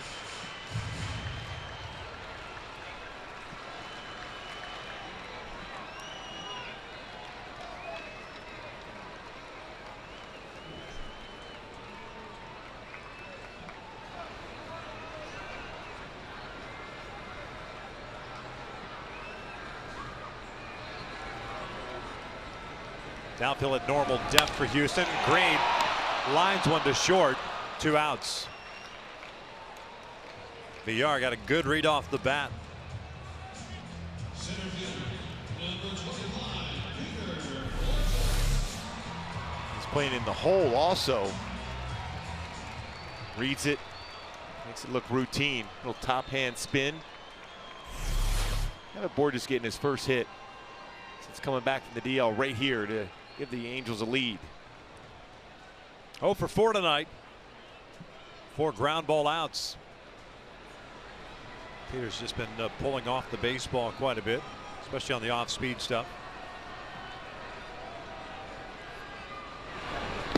Down in the dirt. Boy, Wallace is well off the line at first base. Borges get one of those fastballs, just let the ball travel and just punch it down the first baseline.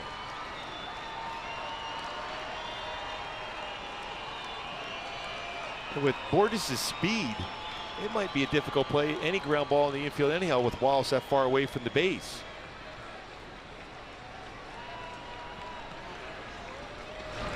Ground ball to second.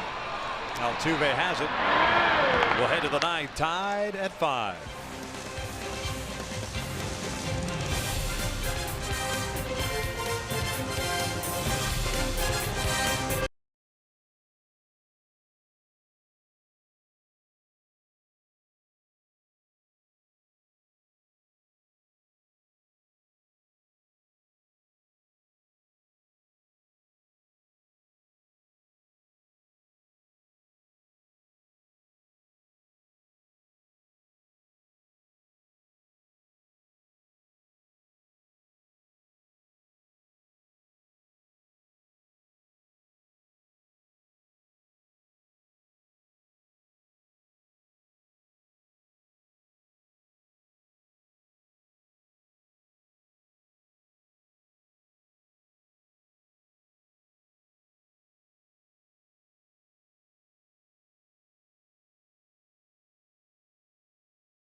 Let's take a look at our starters for tomorrow afternoon's game. Remember, it's a 12:35 start.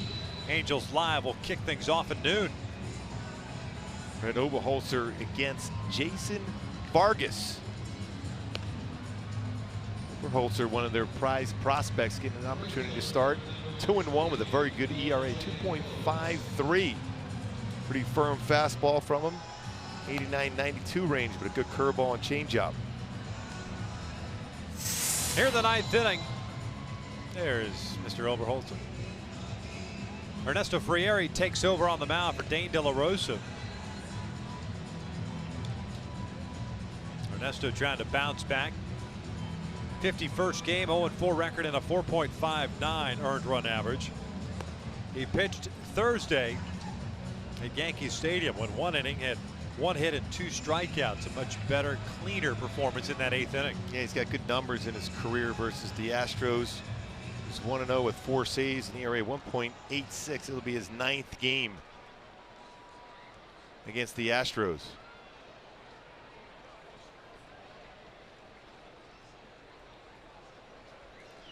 Eight, 9-1 for the Houston Astros here in the 9th. Hose, VR, and Grossman. LJ Hose, the right fielder, 1 for 3 with a single and a run scored back in the 3rd inning. De La Rosa, by the way, 1 inning, 1 hit, 1 strikeout. 0-1. Hose hits a lot of baseballs to the right side, whether it's the infield or outfield.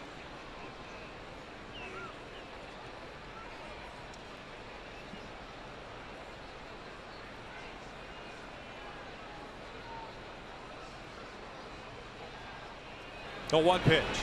Swinging a miss, 0-2. Good numbers at AAA this year.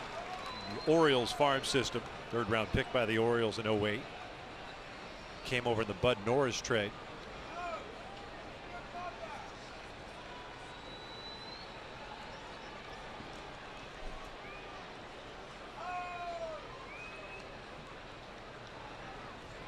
There's the 0-2. Fouled off to the right. A little too good of an 0-2 pitch from Ernesto. Conger wanted that fastball elevated.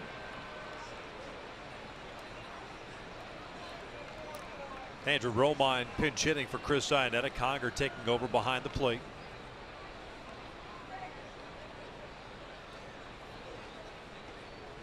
Still an 0-2 count. Cowgill shallow and toward the right field foul line. Borges shading hose to the alley in right center. 1 ball, 2 strikes.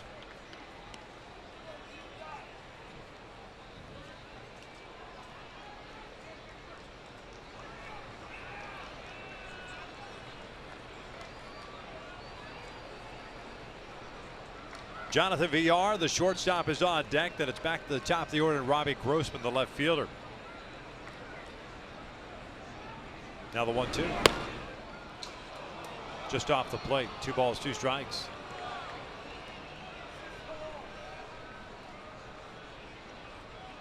There's Villar. 13 hits for the Stros, 10 for the Angels. Houston has stranded 5, and the Angels have left 8 on. Halos will have 2, 3, and 4 in the bottom of the 9th.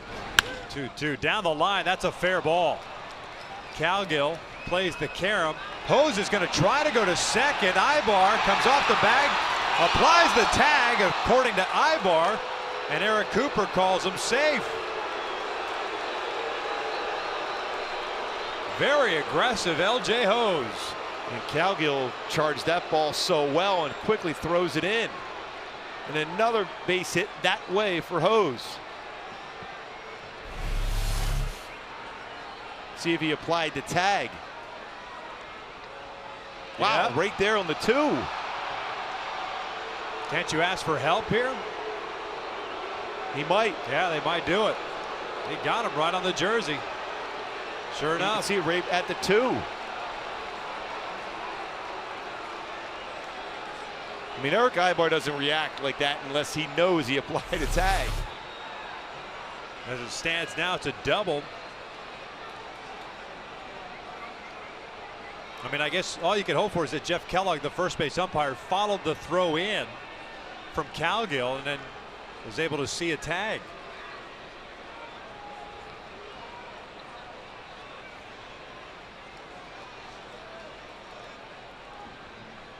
Well, if it's ruled out, Bo Porter might not be long for the game himself. But the reality was he was out. Yeah, I mean, if he's out, he's out. It's a pretty long discussion.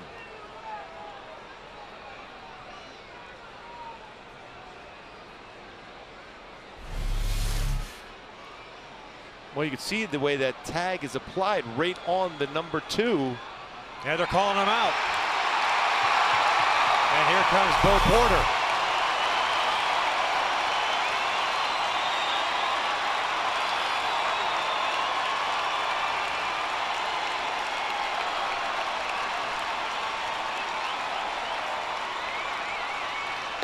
And again, Eric Ibar, his reaction tells you that he knew he applied the tag.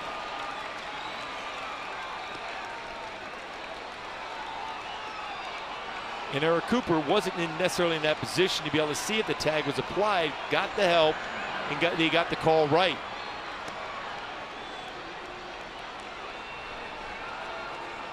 Again, it all goes to Jeff Kellogg in that situation, I would imagine, or the home plate umpire Chad Fairchild, that you're following the throw in because of where Eric Cooper's at. Clearly the tag applied on the backside. It's difficult while he's on the outfield side of second base to see a tag applied. And that's all you can hope for, is either the first or home plate guy saw some sort of tag. And there's no doubt that Hose made the right decision trying to turn it into a double, and it was a very good aggressive play by Calgill to make that quality throw, his third outfield assist of the season.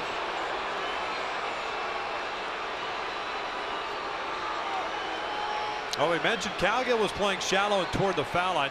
I was surprised that Hose tried to stretch it into a double. Yeah, at this point in the game, that's what you have to try to do.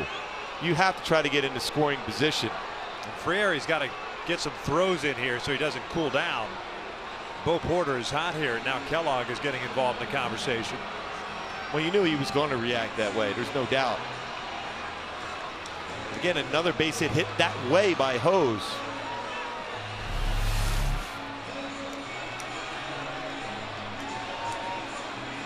Wanted to throw in.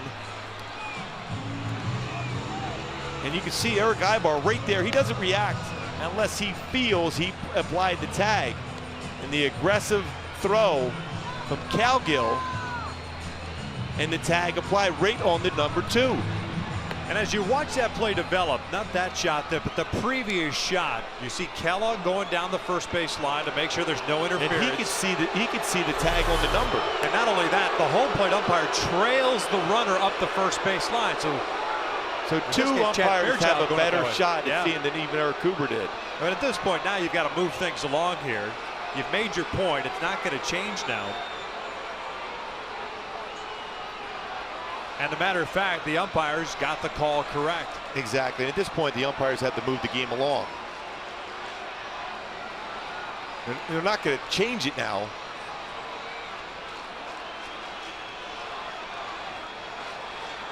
They're telling him right now, make sure that Ernesto gets some throws in.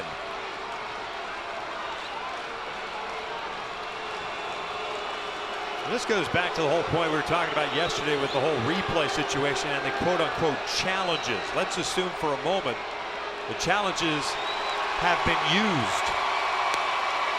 If you're Mike Scioscia, all you can do is argue you can't challenge for a replay, so that call more than likely stands. Well, and you wonder if it's the same situation where they don't get together again. I mean, there's still that option, but yeah, that's the thing, is the oddity of this whole, you know, the number of challenges you can have during the course of the game.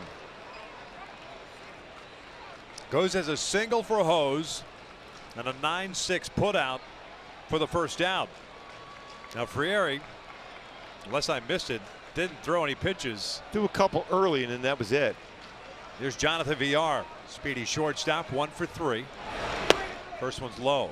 Villar had a single and a run scored back in the third inning.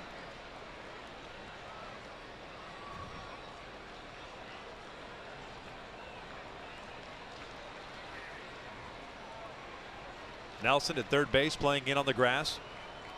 Trumbo back at first. 1-1.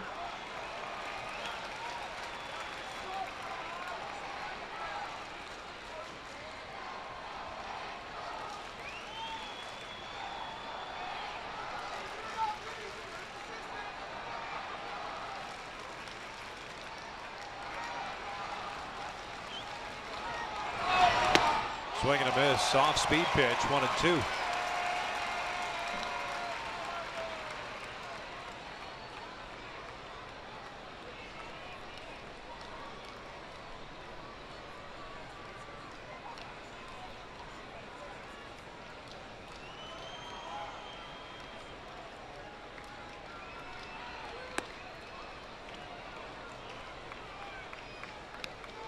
If you're Ernesto, this is the guy you have to get.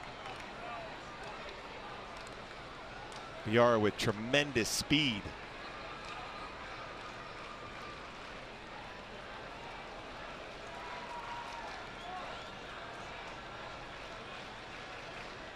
Two pitch. Fouled and hung on to by Conger. 2 down.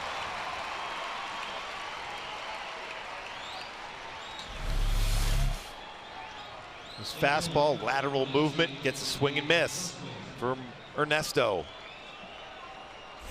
So 2 down, back to the top of the order. Robbie Grossman, the left fielder.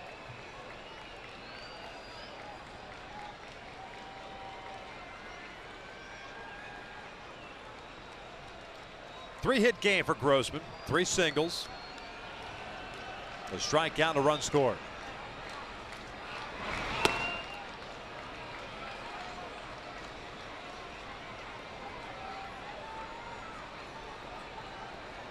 Grossman himself had a pretty good throw to the plate against Mike Trout.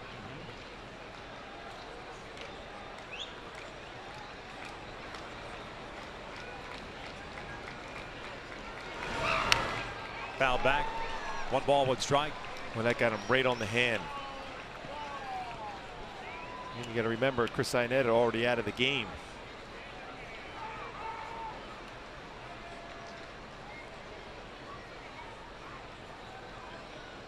Conger wave it off. Trainer Adam Nevela, but he wants to make sure, especially when you get that foul tip right on your hand, wrist area.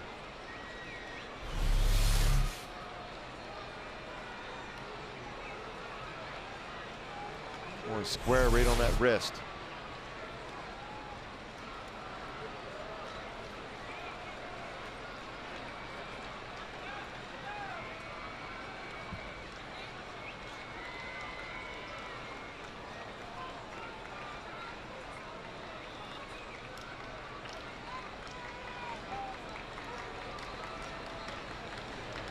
Here's the 1-1 pitch. 1-2.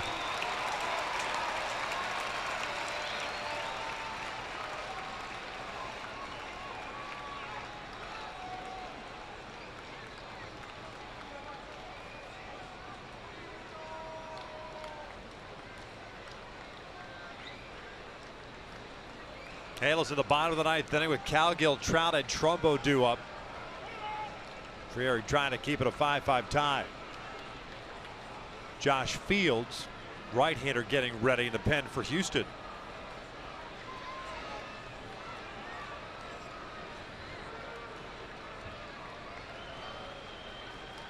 Now the 1-2. Swing and a miss. Down goes Grossman. The inning comes to an end. We'll head to the bottom of the 9th. 2, 3, and 4 for the Halos, tied at 5.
Have 2, 3, and 4 coming up here. I want to remind you after the last out, Angels live post game presented by your SoCal Mazda dealers.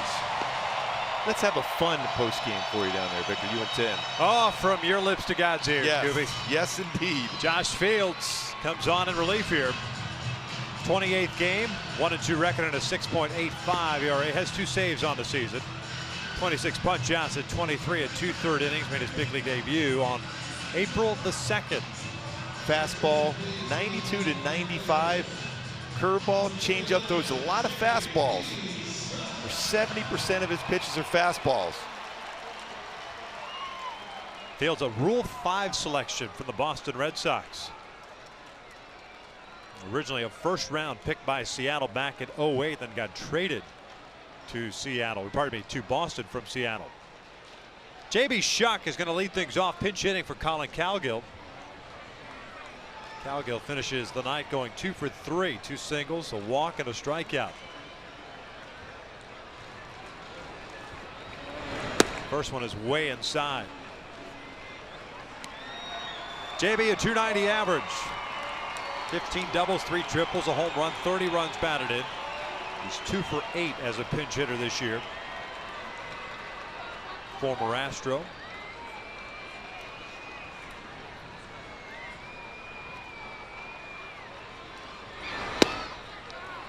Off speed pitch.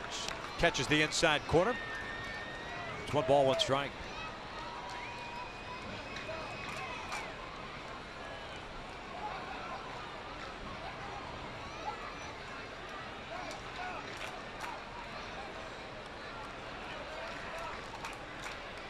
One. Line to center field. The leadoff man is on board. Second straight inning in which the Angels have had their leadoff man reach. Boy, always a difficult spot for a young pitcher coming in on the road, a tie game. Makes a mistake there, a fastball, and J.B. Shuck once again with a quality swing, base hit into center field.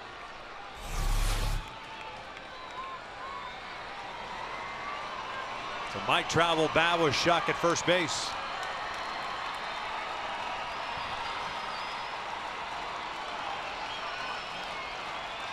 One for 2 tonight. Couple of walks and a single. Dominguez deep at third.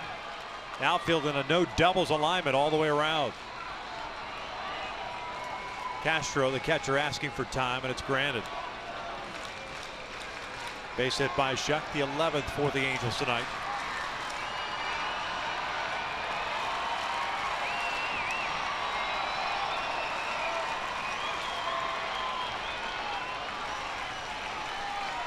First one to Trout. Fastball on the inside corner. No balls and a strike. Outfield playing extremely deep. Got a little flare, and you've got yourself First and third. No question.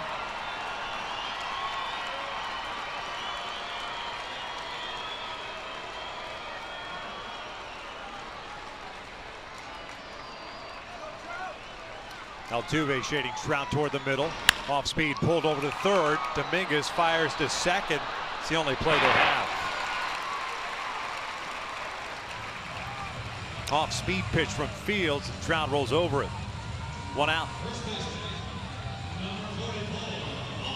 Back in the second inning, Mark Trumbo, off speed pitch from Keuchel, dead center field. He's had a great game.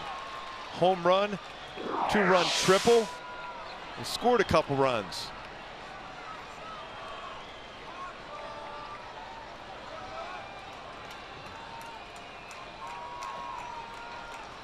Two for 4 overall.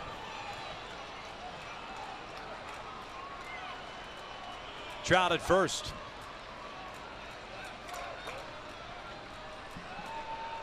Mike picked up his 28th stolen base in the 7th inning and eventually scored on the Ibar single and tied this game up at 5.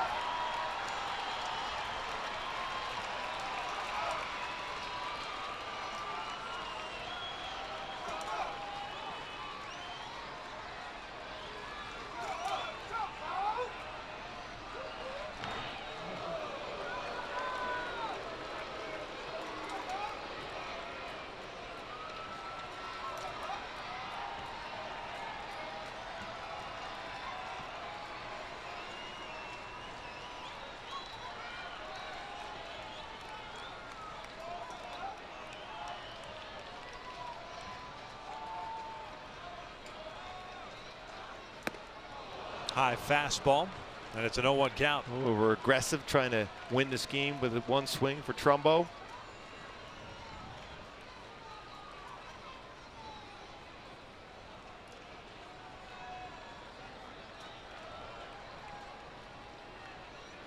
Saw that off-speed pitch to Trout, got him to pull it over to third.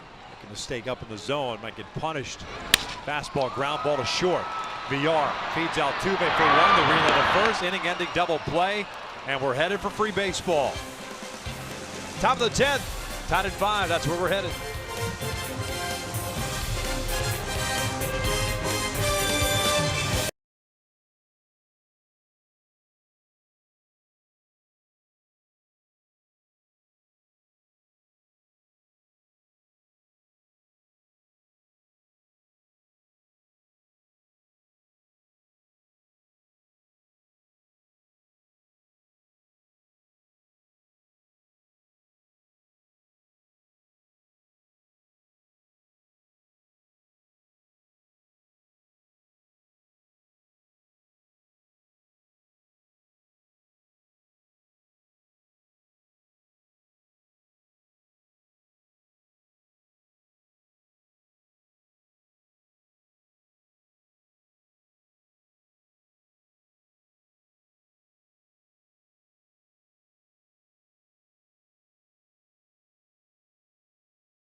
This one, the Halos had a 1-0 and 4-2 lead early on, but Houston tied it up and then took the lead in the 5th inning. The Halos tied it in the 7th. That's where we stand right now. Trout, 39 straight games reaching base safely.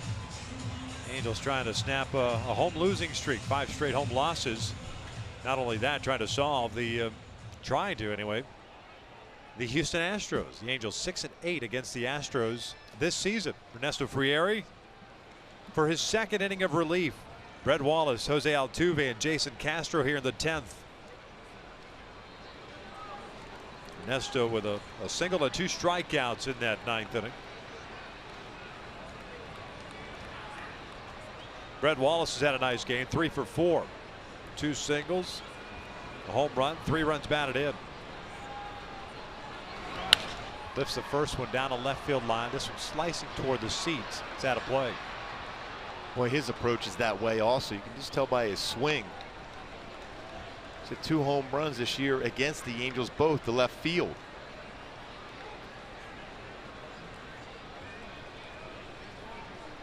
th extra inning game for the Angels this year. Halos 5-7.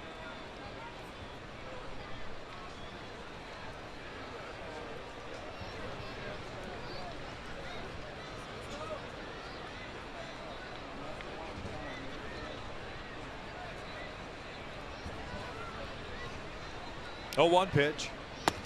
0-2.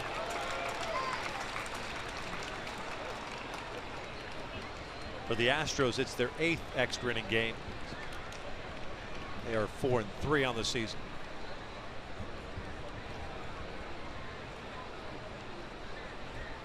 Going back to that leadoff single by J.B. Shuck, 5th time in the game the Angels have had their leadoff man reach. The only one that scored was Trumbo because his was a home run in the 2nd.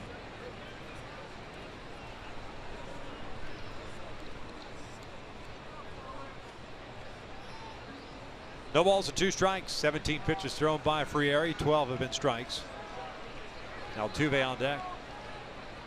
0-2.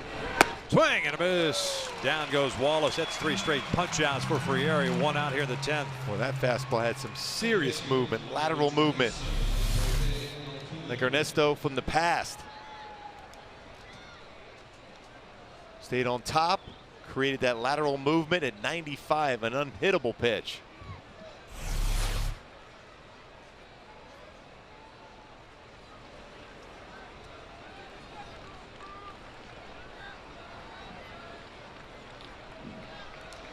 Altuve 1 for 4. Takes a breaking ball for a strike. Nice one on the corner. Nice job by Ernesto recognizing that Altuve's always jumping on that first pitch fastball. Threw a breaking ball for a strike.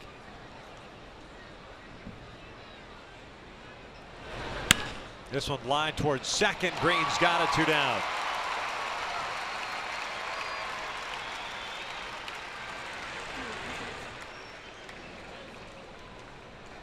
Pitcher, number 15, Jason. And it's Jason Castro coming up now. Nobody warming up for the Astros, so Fields coming back out for the bottom of the 10th inning. Ibar, Hamilton, and Nelson scheduled 3 batters for the Angels.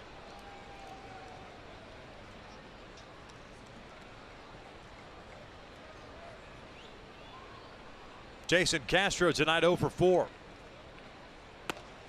Off the plate.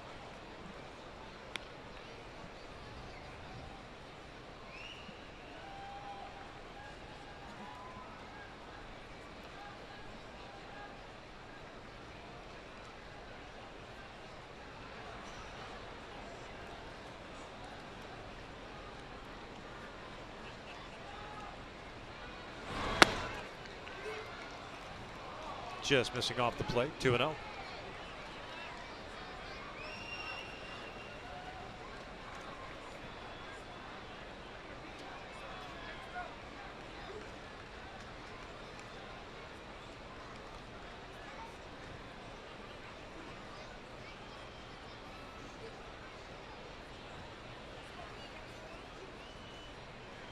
Frere's ready. 2-0 pitch. Swing and a miss. 95-mile-per-hour fastball. 2-1. Tonight it's been Richards for 6. Buddy Boshears for 1. De La Rosa for 1. Frieri working his second.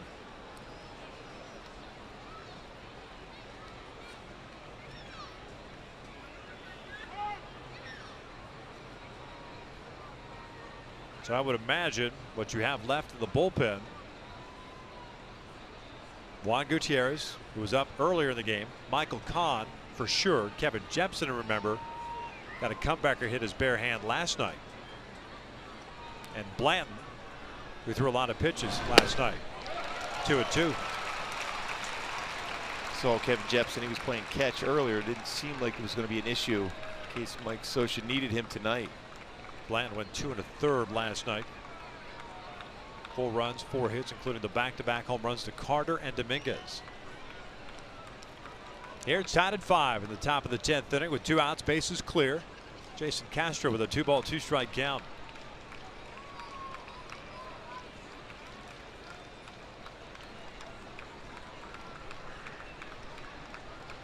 Now the 2-2 outside, full count.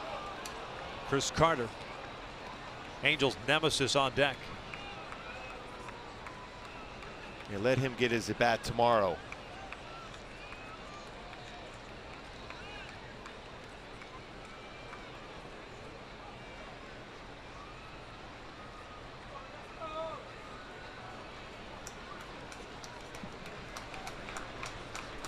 Payoff pitch from Ernesto. Swing and a miss. Down goes Castro. 4 strikeouts through 2 innings for Frieri. We will head to the bottom of the 10th. Ibar, Hamilton, and Nelson coming up. Tied at 5.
7-5. Eric Ibar ready to lead things off here in the bottom of the 10th inning. And he'll be facing Josh Fields, who gave up the leadoff single to the pinch hitter J.B. Shuck, but then got a fielder's choice and a double play ball. The Angels have hit into 3 double plays tonight. 118 on the season. Fields through those first 3 batters. Good fastball, mid-90s, and a good off-speed pitch. Yeah, he's mixing some pretty good sliders. Eric Ibar, 3-hit game, 2 singles, 2 runs batted in. It was this base hit with 2 outs in the 7th that brought home Mike Trout. That led to this 5-5 tie. So we blame Eric.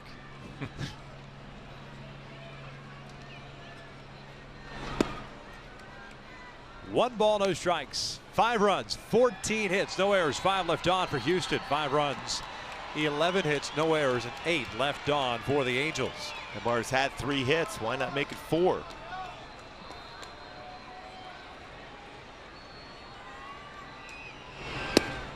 Two balls and no strikes.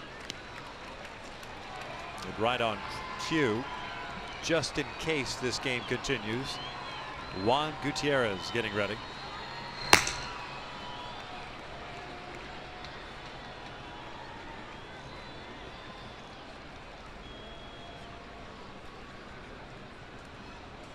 Two-0 pitch.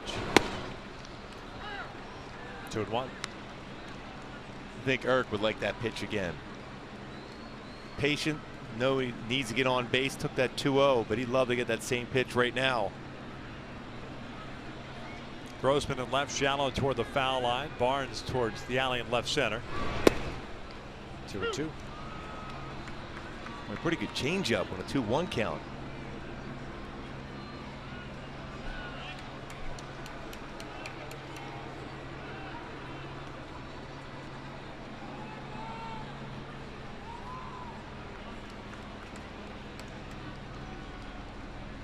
Two. Off speed, fouled off to the left. We set and do it again. Josh Hamilton on deck.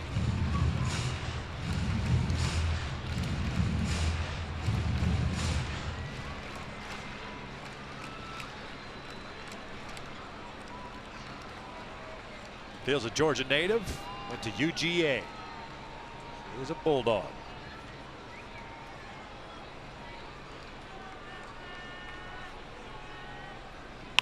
Looped out toward the shortstop, VR. 1 away.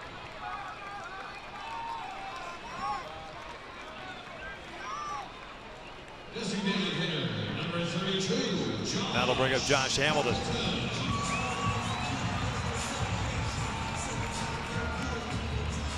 Hamilton 1 for 4, single back in the 2nd inning.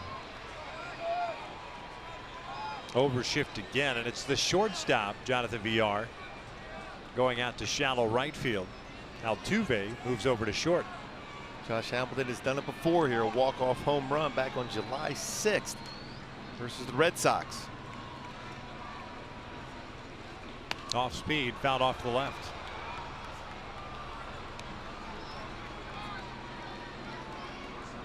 I don't think I've seen that overshift like that where you take the shortstop, second baseman, and flip them over. But I guess if you're going to play that far out there, well, BR has that great arm.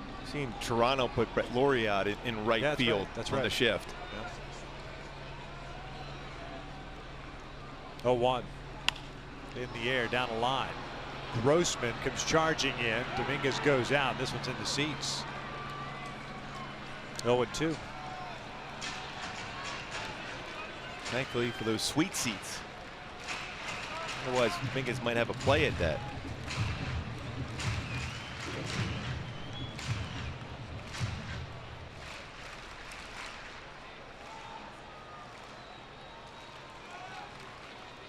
No balls, 2 strikes.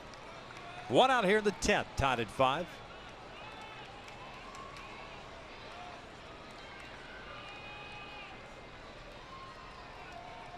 Off speed, out toward right center field. Hose is back at the wall. Gone! Walk-off big fly for Josh Hamilton. The Angels win it 6-5.